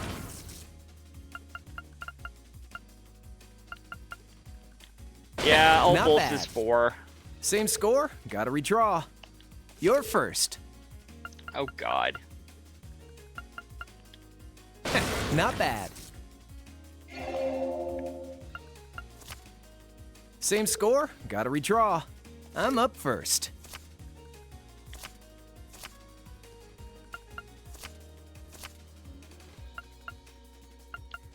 Who's that on cards? We're tied. You fell for it.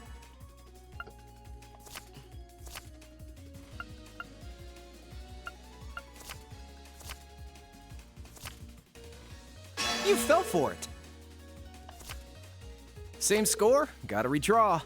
Just gotta hope for a super I'm high up card. first. Damn. You're gonna have to do better than that. I lost. Hand didn't look amazing, given what was played. Now, that's what I'm talking about. I'll be taking that 100 Mira now.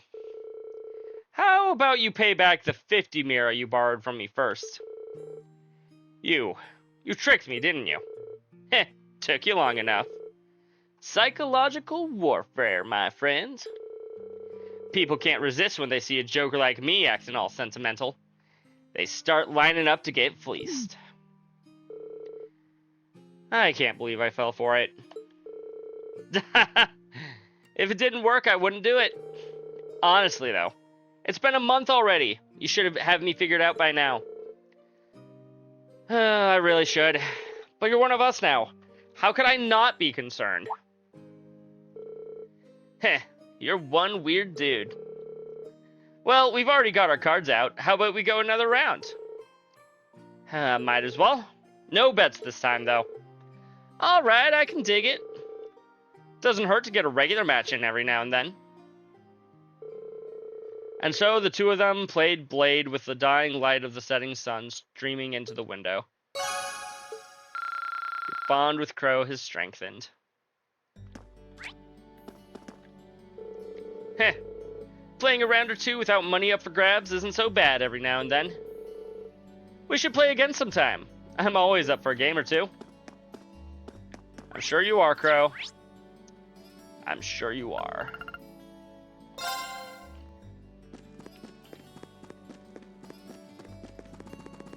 Hey, Lisa. Are you already done with practice for the day, Lisa? Yeah, the second years are all busy prepping for the festival. They might ask me to help them out with setting these things up here at some point, though. Huh. I guess nobody's getting any rest until the festival's over. Especially those of us who haven't even come up with anything yet. Yeah, I really hope we can find something that's perfect for us. Yeah, let's talk with her. Hey, Lisa, would I be getting in your way if I stayed around a little while longer? Oh no, not at all.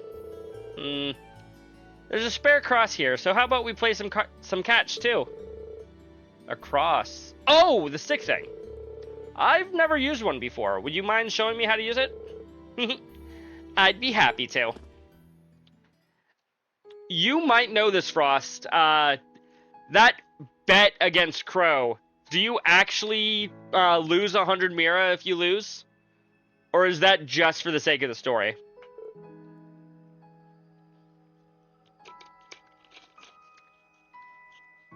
Catch! Oof. Back to you. Oh, that one actually flew pretty straight. You're getting the hang of this. I'll take that as a you have no idea. Heh. Little by little. You know, it's nice to play catch with you like this. I never expected that we'd end up this close. What? That kind of came out wrong. I only meant that a few months ago you couldn't stand to be in the same room with me, but now here we are. Well, there was the accident and all, and which I specifically told you to forget about. Heh, my bad. But this makes me happy. I remember worrying that we'd never be able to make up, so I'm glad we can just play ball now. Cut it out, you're making me blush. I know what you mean, though. I just wish our time together didn't have to come to an end.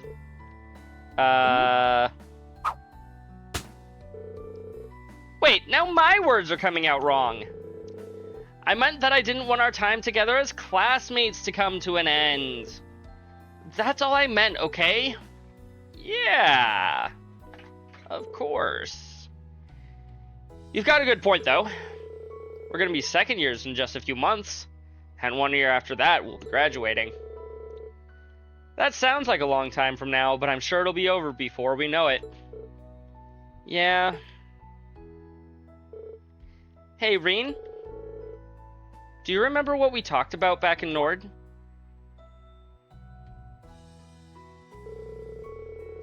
I don't think I would have become any stronger without Class 7's help and support, yours included. So thanks. Thanks for worrying about me, and thank you for telling me to keep looking up. Also, I wasn't wearing these clothes. I was wearing something else. Finally starting to move forward, step by step. That's something I probably couldn't have done if I hadn't come here and met Class 7, or the rest of the Academy. Or if we didn't all get to spend time together like this. I agree.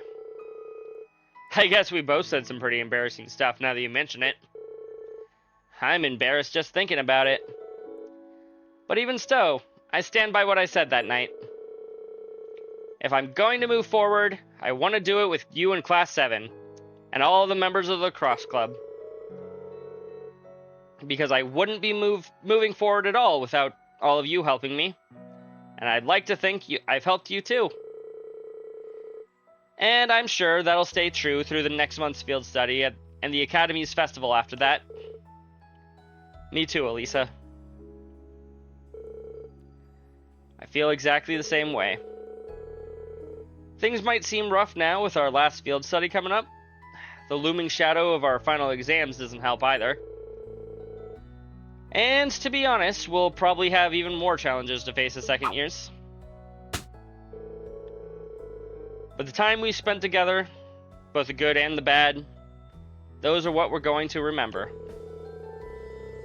Those times are the blocks we keep putting together until we find the shape of the lives we want to live. Yeah, you're right. As long as we don't give up and stick together, we're going to be just fine.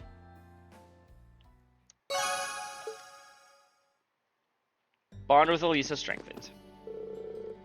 That was a fun way to pass the time. I wouldn't mind doing it again sometime if you'd like. That'd be great. Thanks.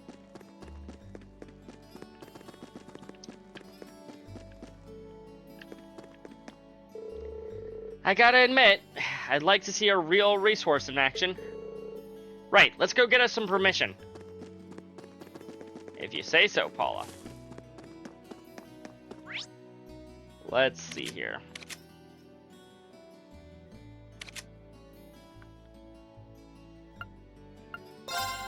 I know that Sarah was in here.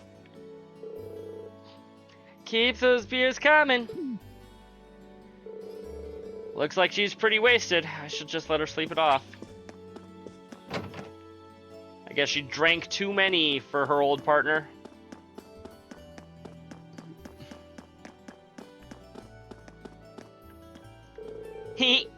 I made some cookies at Cooking Club today. Nicholas and Margarita were all freaked out about it, but it was super fun. What'd you do this time? I let Lammy help me flatten out the cookie dough. But he kind of flattened the whole board on accident. It's almost charming when you put it like that. Should I spend some time with her? Yeah. Mind if I hang out with you for a bit, Milliam? We don't really get the opportunity to relax together very often. Sure, go ahead. Sit on down and kick your feet up.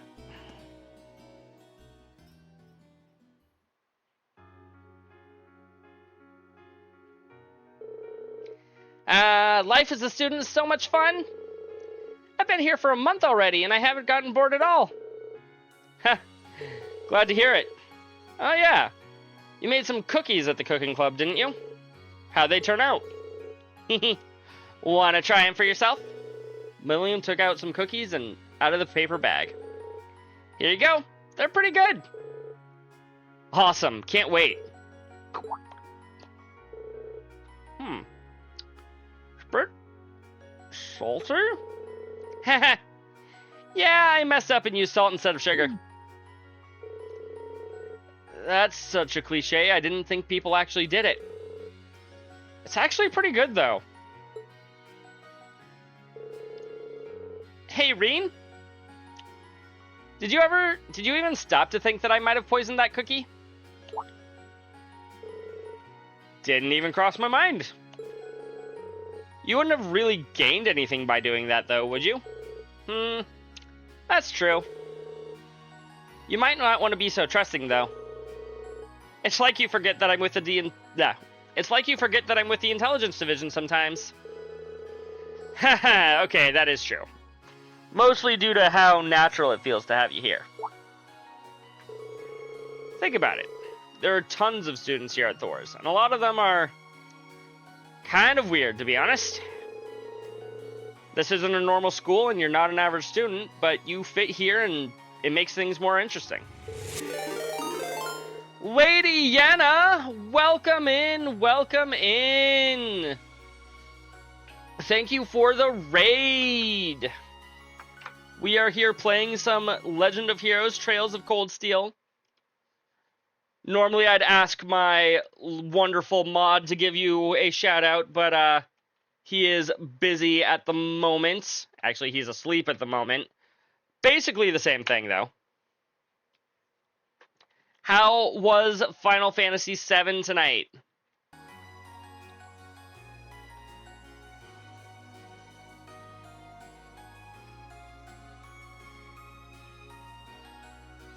It's good to see you. It's good to see you, Yenna. Welcome in. How was Final Fantasy?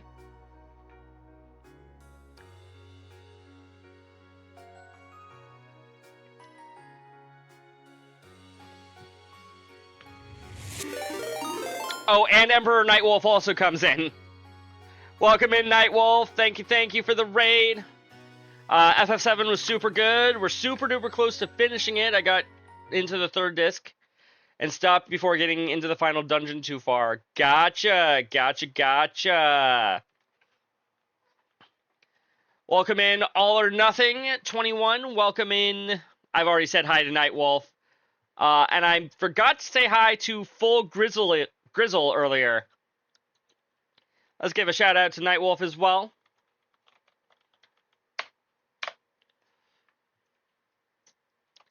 He's been playing Cold Steel 3.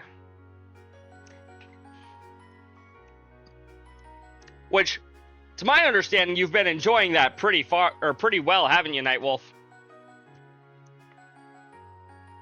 I can't wait to get caught up with you, but it's gonna be a minute or two, or at least 7. At least 7 more minutes until I catch up with Emperor Nightwolf. Bare minimum. You're on chapter 3? Nice. You're going through the game pretty quickly, aren't you?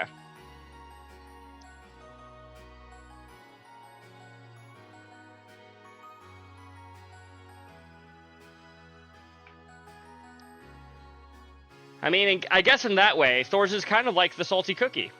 And maybe that makes you the salt. Huh? I think I kind of get what you mean. I'm not really sure, though.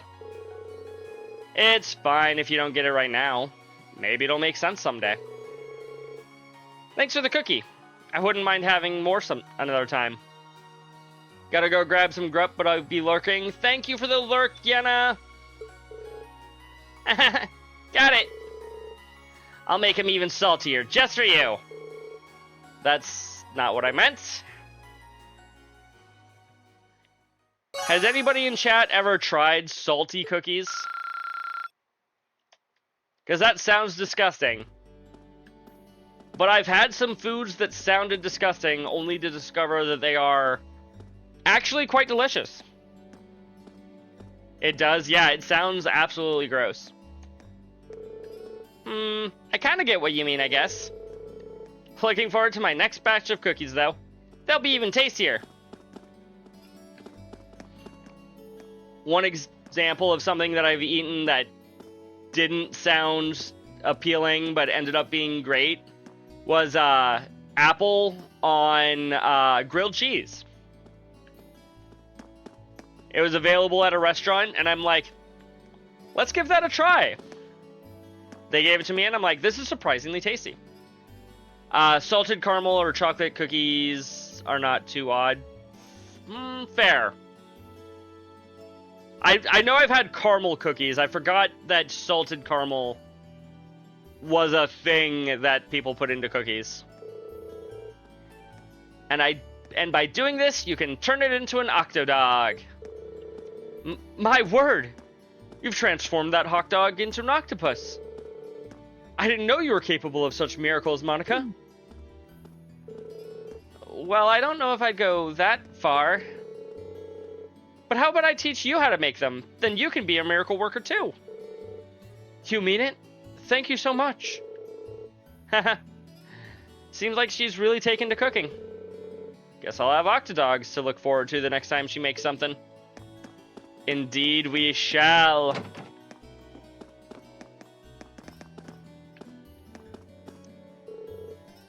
Abbott seems awfully worried. Do you think we'll really end up going to war with Crossbell? I hope not. Nah. We would never try to go to war with someone like Crossbell, right? Nothing gets that feeling of youth quite like the Academy Festival. They tell me Crow pulled off something really crazy last year. No idea what though, since I didn't get to see it. It would be a slaughter, not a war. Exactly. Exactly. They've got, like, no defenses over in Crossbell. We would absolutely kick their asses. Is there anybody on the roof here? There is not. I mean, I don't want to attack Crossbell Frost, but if we were, it would be a massacre.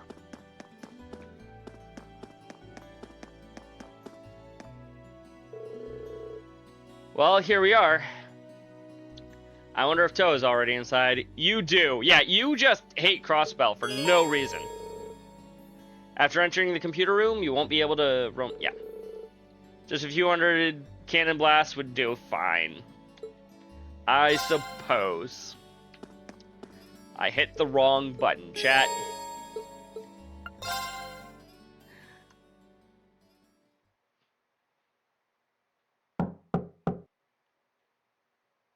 Huh? Doesn't sound like she's here yet. But the door's unlocked, and it's normally locked. Oh.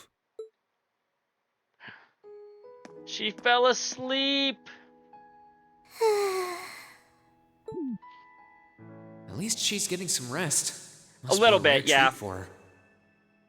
What to do, though? I'd almost feel bad about waking her.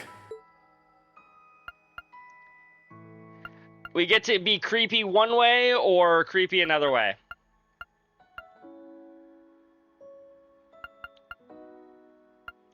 One of these is worth AP, isn't it?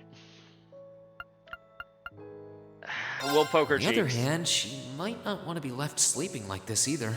Still, she seems really cozy napping there, so I don't want to just jar her awake or anything.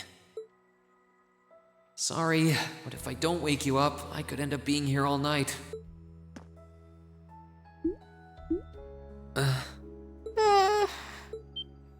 Mom. Dad. Yeah, I don't think I can bring myself to do it after all. She must be really tired. I should let her sleep a while longer. Okay. Oh, Bye, right. Toa.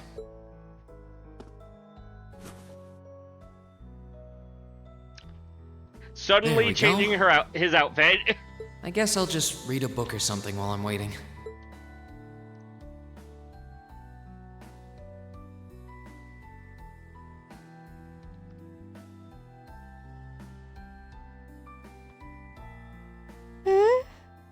Huh? Where am I? The same place you were when you fell asleep, Toa. At least I certainly hope there wasn't another creeper that brought you here. A jacket? Oh, hey, you're awake. Huh? Reen? Good morning. Oh, right. I came here after the conference was over. So this jacket is... Oh no! I'm so sorry! I can't believe I fell asleep after asking you to come all the way here. I mean, I can. Don't worry about it. You're doing me a favor here. I appreciate you taking the time out of your schedule for me. Aw, why is it that you always seem to catch me at the weirdest moments? I don't know. Still, thanks. No problem. Glad to do what I can. It wasn't too hot, was it? No, of course not. It felt really nice and warm. Okay. But anyway, that's not the point. Now, listen here, Reen. Watch out, guys. She's Angie. Huh? I mean, lending me your jacket was very sweet and gentlemanly of you, and I'm kind of happy you did. But it's not very gentlemanly to sit and stare at a girl when she's sleeping, you know. I'm sorry? I did try to wake you up once, but you seemed so relaxed and peaceful that it would have been almost too cruel to go through with it. But I guess it was inconsiderate of me to just let you nap there. No. I'm not annoyed with you. It's just kind of weird to randomly watch people sleep, you know? If it was someone else, they might have misunderstood. Might have. They might have.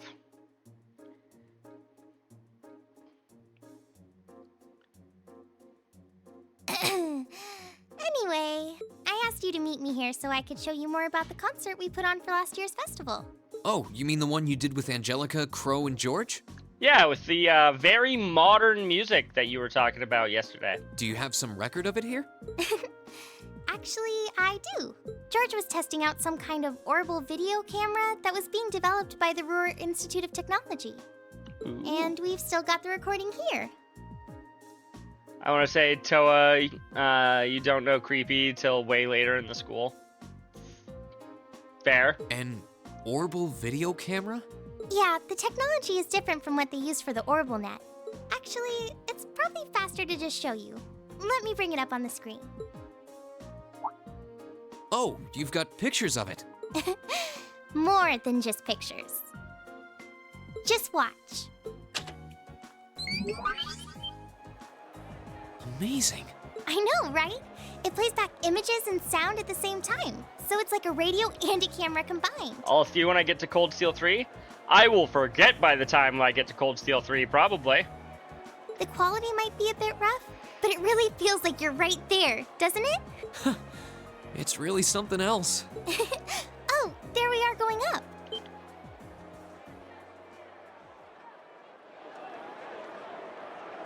Wow. Isn't it cool? It's called Rock.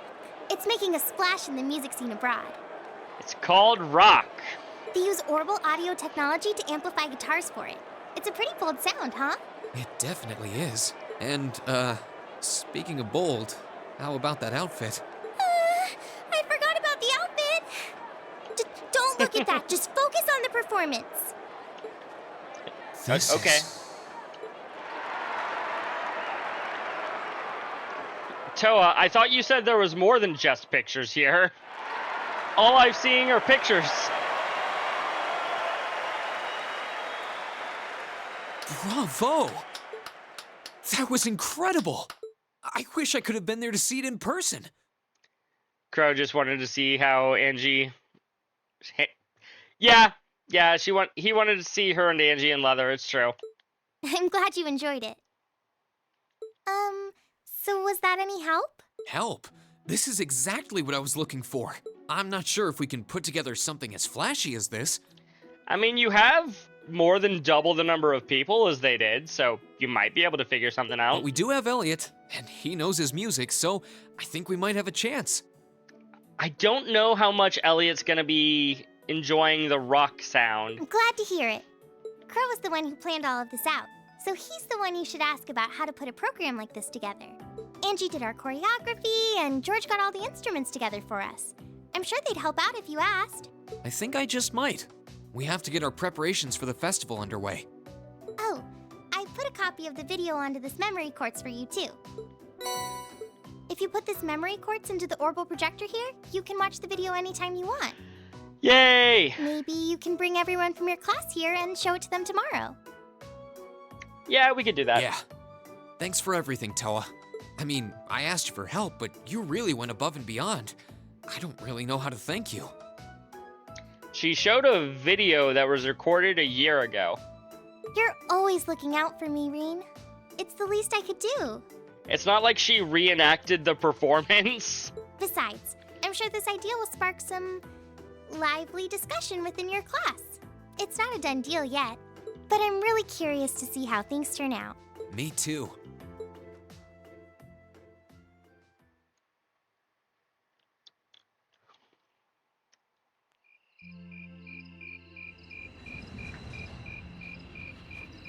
So how's everybody doing, chat?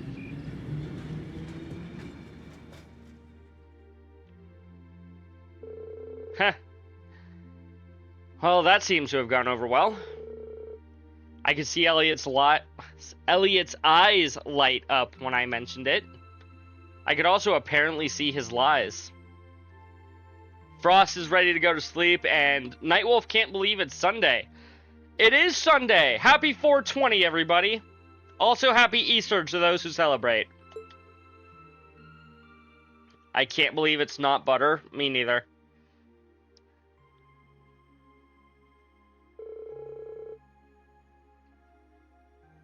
So, it looks like Class 1 is definitely putting on a play. And not just any play. A full-scale classical operetta with all the trimmings.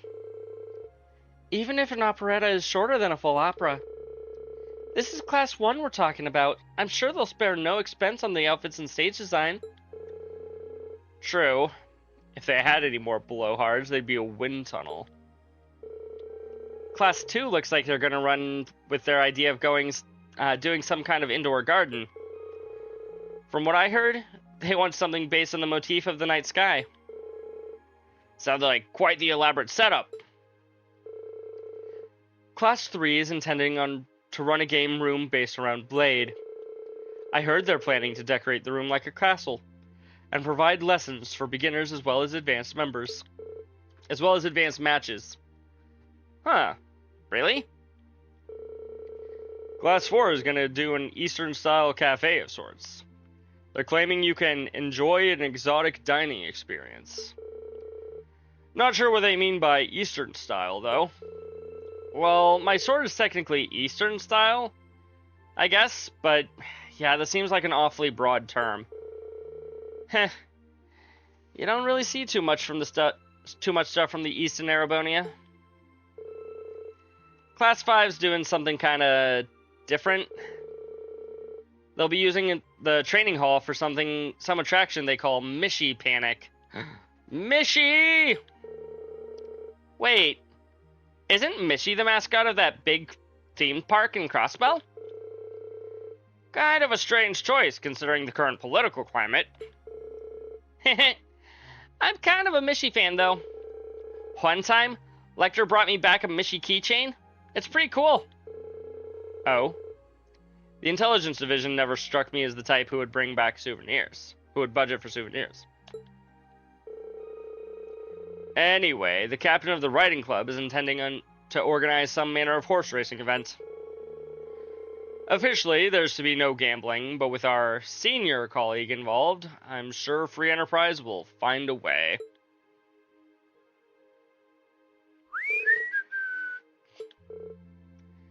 Really, Crow? Toe's not gonna like it if she finds out. Ah, come on, it's a festival! A little low-stakes fun never hurt anyone.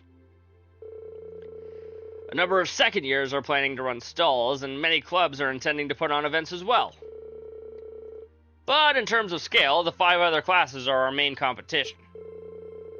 I've heard attendees will be able to vote on which class's event they like the most, with the winner to be announced during the evening's festivities.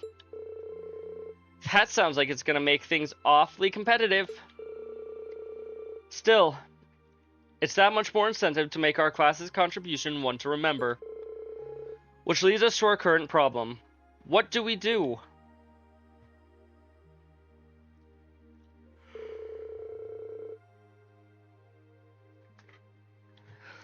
I'm thinking we should avoid anything that would require large-scale equipment. With our numbers and the time we have to prepare, I doubt we could set it up or even spare someone to operate it. Yeah, you make a good point. But if we take that into account, just about the only other option we have is doing something on the auditorium stage. And it's worth noting that using the stage would put us in direct competition with Class 1. We can't very well put on a production like theirs, though. We'd just look like copycats. Whatever we end up going with, it should be something we can all have a part in. Maybe a martial arts demonstration with a few sparring matches. No, that would probably get turned down as too dangerous. No, Laura, I like that idea. Let's do it. Let's have people try to fight you. And if they win, they get 100 Mira. Not a bad line of thought, though.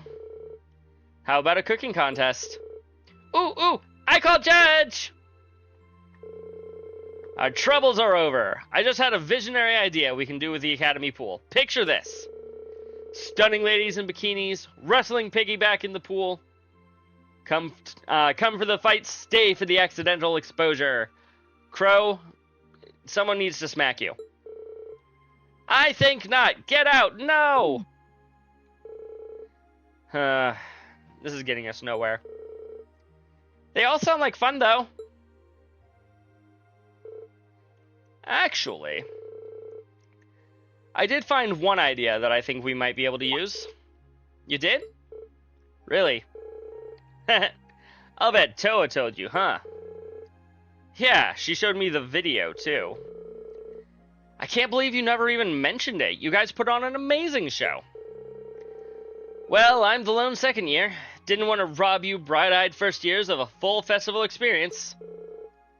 So, what's this idea then? Did the student council president suggest something to you? Yeah, she showed me a video of a concert that she, George, Crow, and Angelica put on for last year's festival. A concert? On stage? With vocals? Ooh, that does sound interesting. I have heard there was one event last year, at last year's festival, that really drove the crowds wild. I've even heard similar things, but I had no idea Crow was involved. Yeah, it was pretty spur of the moment though, so it was too late for them to put us on the official poll. If the folks had been able to vote for us, I don't doubt we would have ranked right up near the top.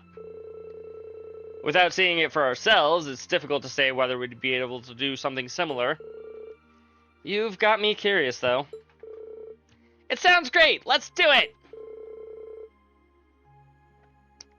You said you saw the video, right? Can you show us too? Yeah, Toa gave me a copy of it. Let's get together during lunch tomorrow and watch it.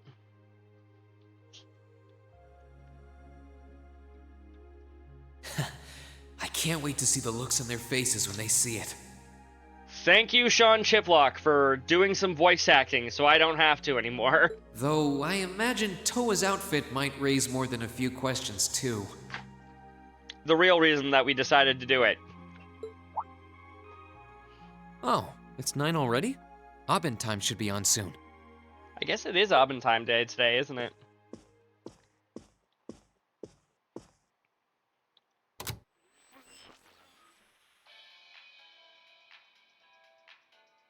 I'm Misty, and this is Radio Trista. It's 9 p.m. on the 19th of the 9th month. If only I was dressed to the nines to match.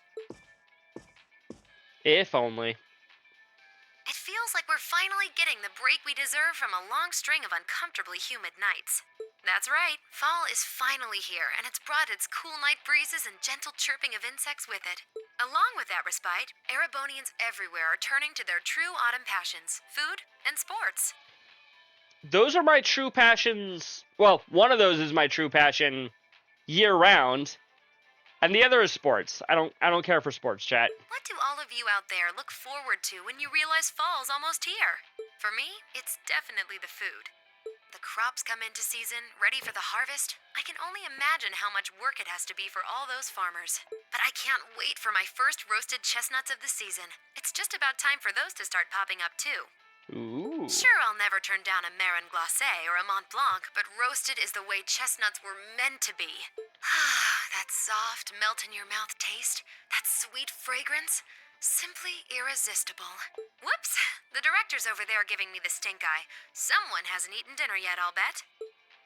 Sounds like it. Anyway, fall is also known for being a season for the arts. One of the Empire's most popular cultural institutions is the opera, and no one does opera like Heimdall's famous opera house. Ooh. But as far as music goes, I'm a sucker for the classics. I still sing along whenever I hear The Whereabouts of Light. Hey, I know that song.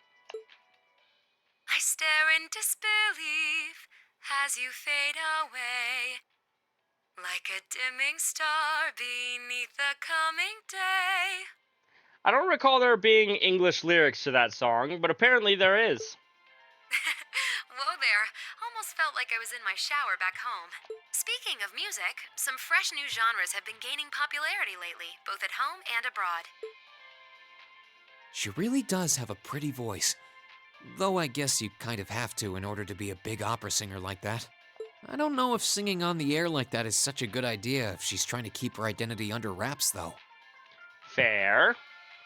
But nobody else has figured it out despite she's not hiding her voice at all, apparently, so I don't know. We've got our practical exam coming up next week, then another field study over the weekend. Sounds like things are going to be even busier than usual. I'd better brace myself for an exhausting week.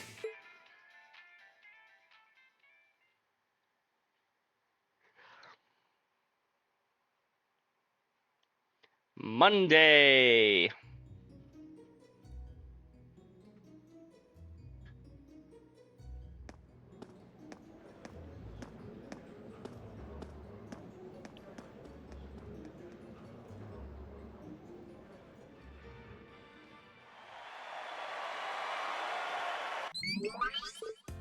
Whoa! That was way cool! Very impressive. That was neat. Well, it was certainly quite a technical display. But if you think we're gonna put on outfits like that and prance around on stage, you must be dreaming. Well, the outfits all depend on what kind of performance we put on. The clothes have to fit the mood and the music. Right, Crow? Yeah, we did a rock song last year. So if our outfits didn't scream rock, the whole performance would have lacked something, in my opinion. Though in my infinite wisdom, I like to point out that revealing outfits will be popular regardless of the music. You guys? Hey, hope you enjoy the rest of the game. Cold Steel was a great arc, but don't forget to head back to previous games eventually if you haven't already. I might someday. I have played 1 through 5 already. So, you know, it's not like I haven't played them. And I'm sure that with, you know, added context, going back and playing through them again will be a good time. Oh, you didn't realize that I had already played the first 5 games. Yeah. Outfits aside, it does seem like a bold concept. Few would think to put on a performance like that. If we put in the time to practice, we may even compare favorably with Class 1's operetta. Well, Elliot's the music expert here. Do you think there's any chance we could put on a performance like this? None of us having any musical talent whatsoever? Hold on. So first things first, how many of us can actually play an instrument? Thank you, Elliot. You learned the lute from your dad, right, Reen? Yeah, I'm no virtuoso, but I can play as long as the music's not too complicated. And Lisa, you can play the violin, right? Yeah, my grandfather taught me. Gaius, you can play the sitar, was it? Been playing it for years. I can play the piano, so with the 4 of us, it looks like we have our instruments covered. Just focus on the next games and the Trails in the Sky First Chapter remake. If they remake the rest of your trilogy, that'll be your recap refresher. Plus, the remakes will include lore and content from newer games that wasn't in the original. True. They will. Guess that means we just need to work on our music and lyrics and decide who's going to be on vocals. So yeah, it really depends on what sort of music we want to do, but I think we can pull off an impressive performance. Great. Well, when you put it that way, it doesn't sound like such a bad idea. That's true, and it seems fitting for a festival too. Sounds good to me. Yeah, let's do it! Do I got amnesia? No, but like, you know, refreshers are never a bad thing. You came in and had this talk like a week ago? Oh, you're not talking to me. Then the matter's settled. I'm in favor too. I dread the thought of what the instructors would do if we didn't have anything decided by today. So we'll leave the music responsibilities in Elliot's hands then. Yeah, I think he's in the best position to decide the style of the performance, our songs, and what we should each be doing. Also, if you run out of things to play, there's also the underappreciated Legend of Nyota Boundless Trails and the East series by the same developer. I've played some of the East games. I finished East 1 for the first time the other day. Yeah, that final boss can go straight to Gehenna. That okay with you, Elliot? Sure thing. I haven't spent all these years studying music for nothing. Oh, and Crow? Do you think you could give us some help with the outfits and with getting a hold of the equipment we'll need? I'd like us to do as much of this ourselves as we can. Sure, I'll do what I can. This might be a temp thing and all, but I am a part of Class 7. So if you're going all in, I'll throw my chips in your pile. Thanks for the gambling references, Crow. Crow?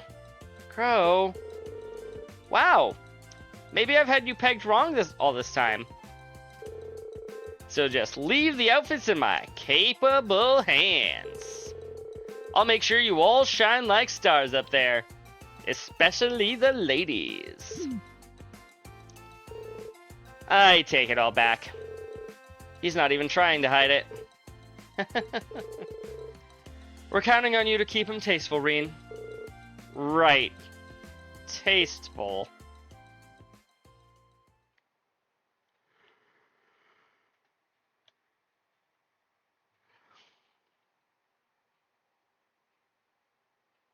You don't have amnesia, but it's 4:30 in the morning. You sounds like you need some sleep, Falcon.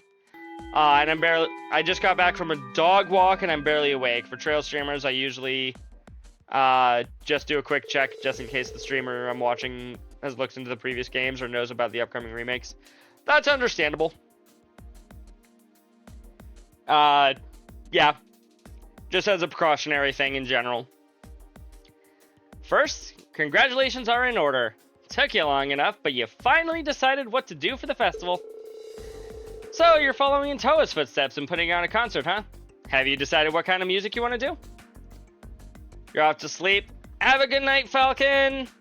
We'll see you next time! Not exactly. We're still kind of getting things sorted. At the very least, it should be pretty easy to decide who's playing an instrument and who will be on vocals. I'm not actually sure I've ever even touched an instrument. Can't say I have either. You'd probably need at least some rudimentary experience to play an instrument for the festival. I had the pleasure of seeing last year's concert live. They put on a real show. Reen and Crow, you two are handling all the outfits, alright? You guys have that under control? Yep, we got that shit on lockdown. Well, first, we've narrowed it down to the 15 most promising designs. They have a very different understanding of where they are in this task. Adios, save us all. I suppose we'll have to rely on Reen to save us from being dressed by Crow. Honestly, I feel a little envious.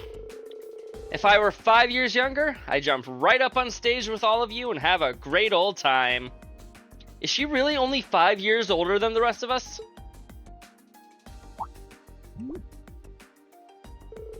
Hey, what are you looking at me like that for?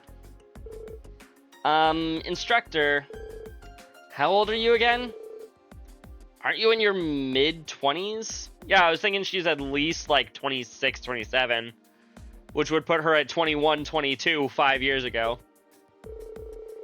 Even if you were 5 years younger, graduation would still be years behind you. Hush you. For us ladies, everything up to the mid-20s is just a warm-up. And men, they're like fine wines, better with age. I'm not sensitive about it, really. It's just another valuable life lesson that is my duty as your instructor to impart. Right. Anyway, as much as I'm looking forward to the festival, that's not why we're here today, are we? Not only do you have no field study next month, it looks like you're off the hook as far as a practical exam goes, too. So, since this will be our last practical exam for a while, I figured I'd crank up the challenge a couple of notches.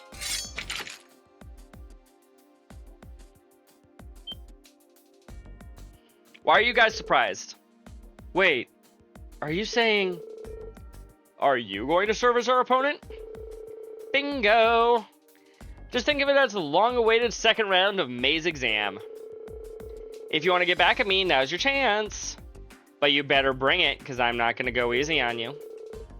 Alright, Reen, pick two for your team, because you're up first. Got it.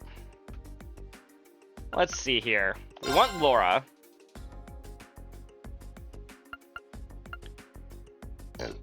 Excuse me. I'm pretty sure you can buff up her strength. If not, we'll find out here. Actually,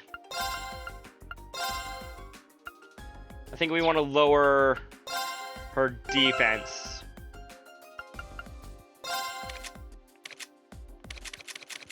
If it turns out that you can, in fact, increase strength. Yeah, Noble Commands increases strength, art strength, and speed by 25. Got it. Ah, well.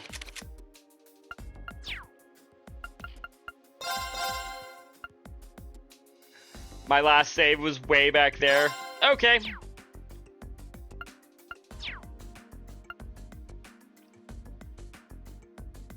Yeah, I'll do this. I'll do this. I could just end it here and save the practical exam for next time, but nah. Let's show off at least some combat for all of our raiders that are still in the chat.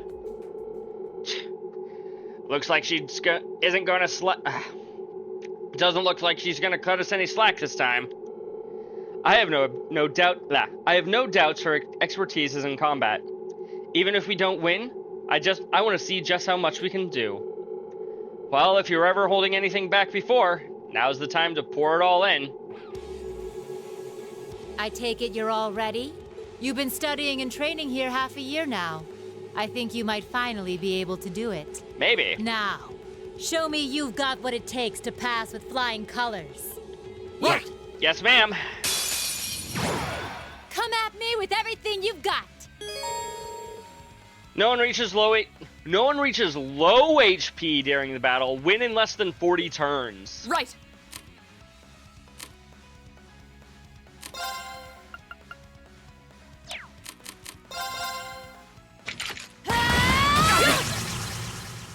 Go!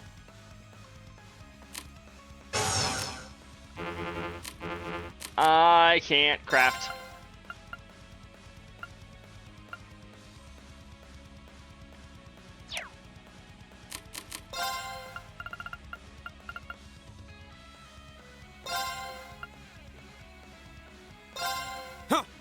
You have my thanks. Leave it to me.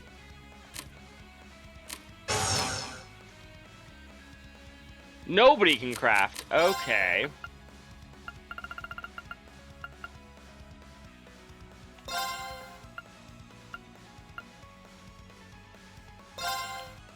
Ooh, that's good. Right.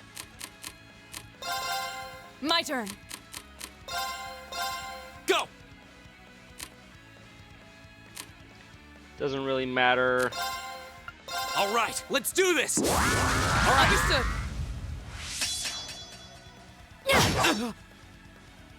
Right.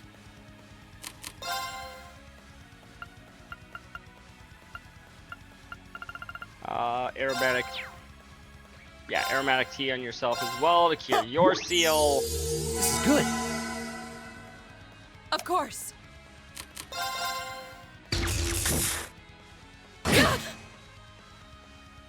My turn. She delayed everybody.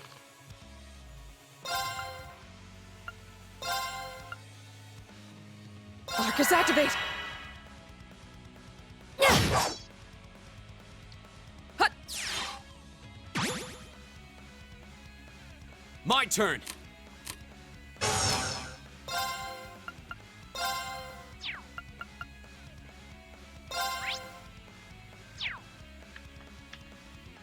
Burn to ash. Ha! Right!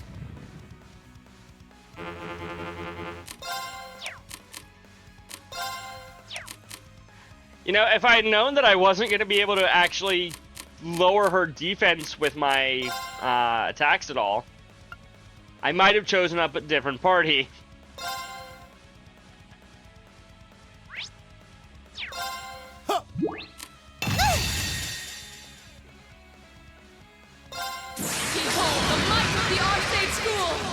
Well, at least Laura has 50% extra strength. This might just work.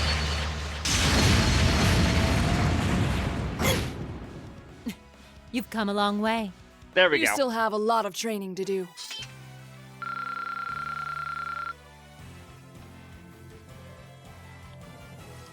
I don't think any of our HPs went into low. AP increased by 2. Sweet. We got them both.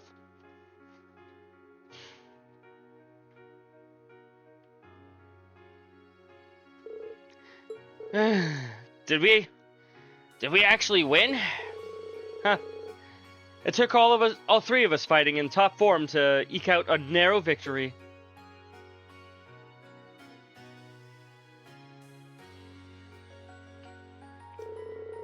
Nicely done. I can't believe how far you've all come in just 6 months. I know you've been honing your team tactics, but I wasn't expecting such a top-rate performance from you so soon. But you know what? As your instructor, that's the best feeling in the world.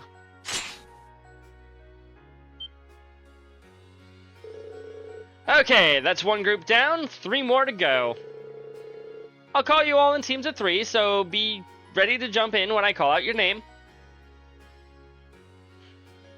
She's just like, look, I know I just got my ass handed to me, but I am already ready again. Sarah, what is this pose?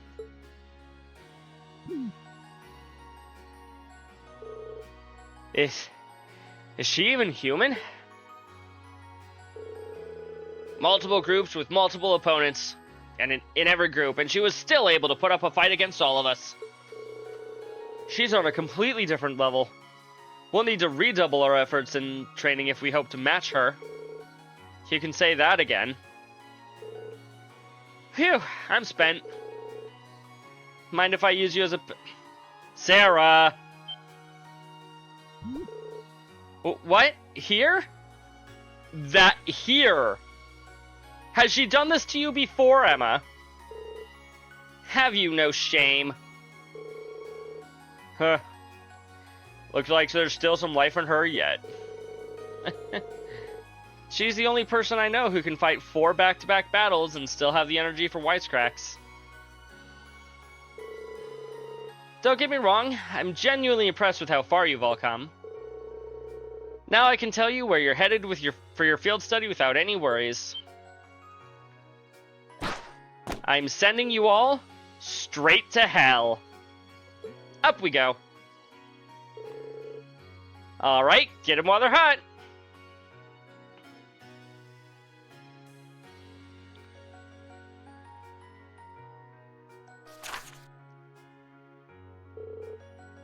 Interesting choices. Rena, Lisa, Fee, Machias, Elliot, Crow are headed to Ruhr, the industrial metropolis.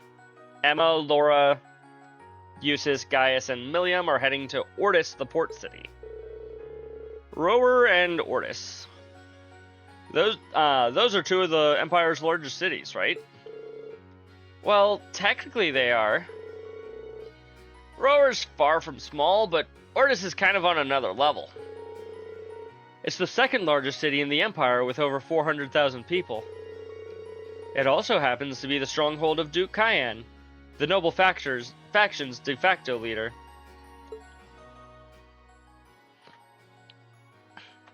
Yes. Are you out of your mind? You want us to drag this hyperactive chatterbox straight into the noble faction's largest stronghold?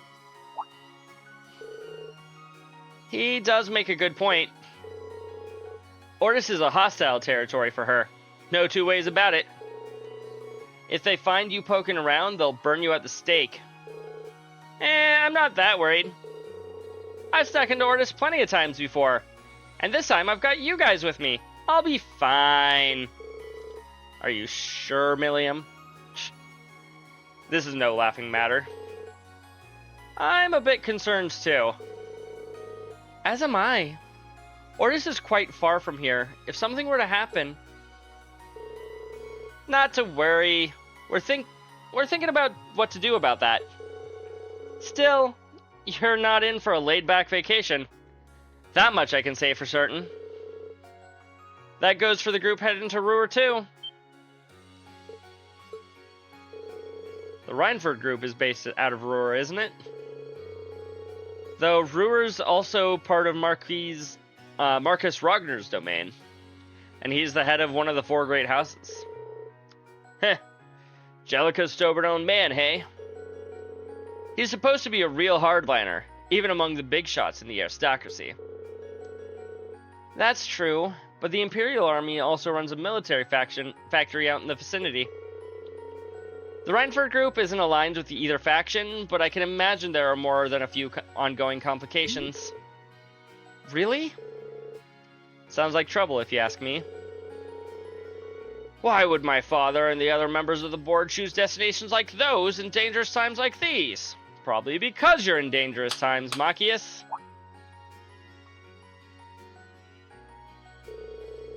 Well, like I said, we're thinking those issues over. With the Academy's annual festival coming up next month, there's no field study being planned. So this is your chance to show off all the know-how you've gained from your previous field studies.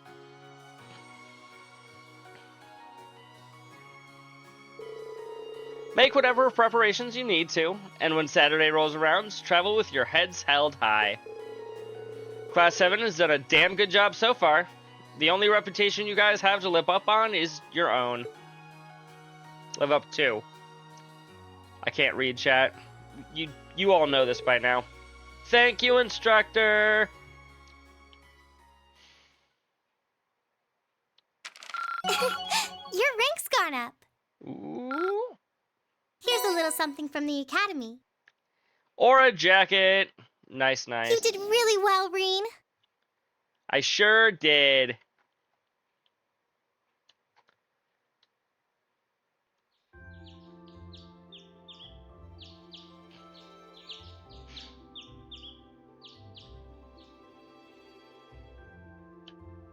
It's 8:20, so we're still waiting on Elliot and Crow then.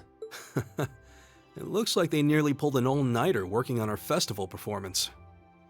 That's a long time. It sounds like they've got a general idea of what they want, as far as style goes, but they're both nitpicking the set list and all the little details of the performance itself. I don't know about you guys, but I'm excited. I am too. I'm not worried about Elliot, but I can't say I've got an abundance of faith in Crow. Well, be that as it may, we just have to leave it to them for now. Still, I was surprised by what the instructors said last night. At least Elliot and Crow are put on the same field study list or group, so they can continue to work together over the next few days. What do you think she's cooking up this time? I can only shudder to guess. Previous day, dinner time. Oh, before I forget, I want you all to stop by the Academy tomorrow morning before you head out. Both groups. Meet me out on the field by 9 a.m. and don't be late. Don't be late, you guys. Sarah randomly springing things on us is nothing new. But why delay our departure? It takes 8 hours by train to reach Ordis as it is. You're right. If we're still in Trista at 9 a.m., it would be past sundown before we got there. The train ride to Ruhr is over 5 hours, too. Ideally, we'd all be on the first train out of Trista. How about it, Sharon? With the way you're just standing back there smiling, I'm guessing you know something. She knows nothing. She's just sitting there blank-minded. I hope you're looking forward to my unsurprise when we step off the train in Ruhr to see you already there. I wouldn't dream of it. I assure you, I'll only be seeing you off this time. Sure, Sharon. She's totally going to be there ahead of us. That's about as sure a bet as you can make. Pretty certain she knows what's going on, too. She's one amazing maid. I feel like I have my own professional chef, too. Oh, sorry guys, I overslept. Yo, morning everyone. It's About time you showed up, Crow. Morning. Looks like we have everyone now. We have to meet the instructor at the field by 9, right? I don't know what she wants to see us about, but don't worry. We've still got some time left. Anyway, I think we should head out now. I'm sure most of us have some last-minute preparations to take care of. True. Have a safe trip, everyone. I'm sure we will. Yep, all rare quartz and accessories have been unequipped. Blah, blah, blah, blah, blah.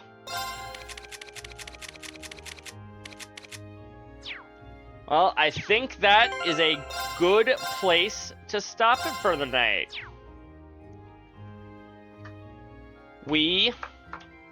It's 2 a.m. I think this is about as late as I've ever actually streamed, so let's find somebody to raid, shall we?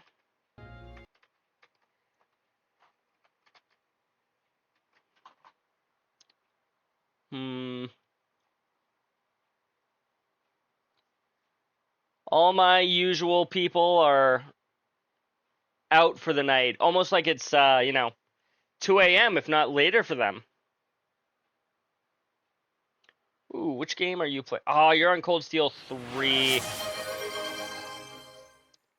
Thank you for the last second hydrate, Frost.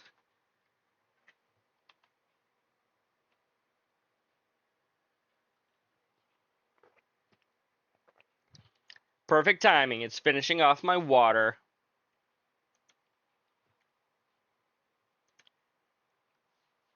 Is anybody on any of the previous Trails games? Oh. Trails in the Sky. Anyone playing that? No.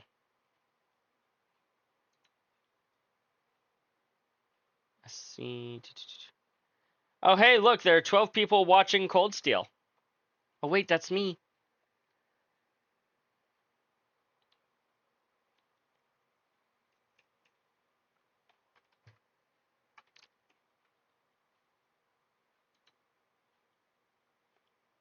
We could raid John. Nah.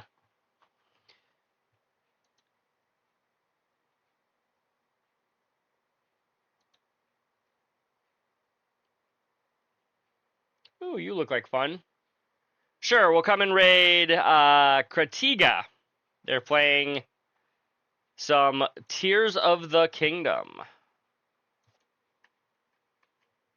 I've never met this person, but be sure to show them some love, everybody. You know, it helps if I write /raid. There we go. Channel is intended for mature audience. I trust you to all be mature, chat. And to everybody here, you can use this message to go and show Kratiga some love. I won't be streaming tomorrow or Monday, but I will be back on Tuesday.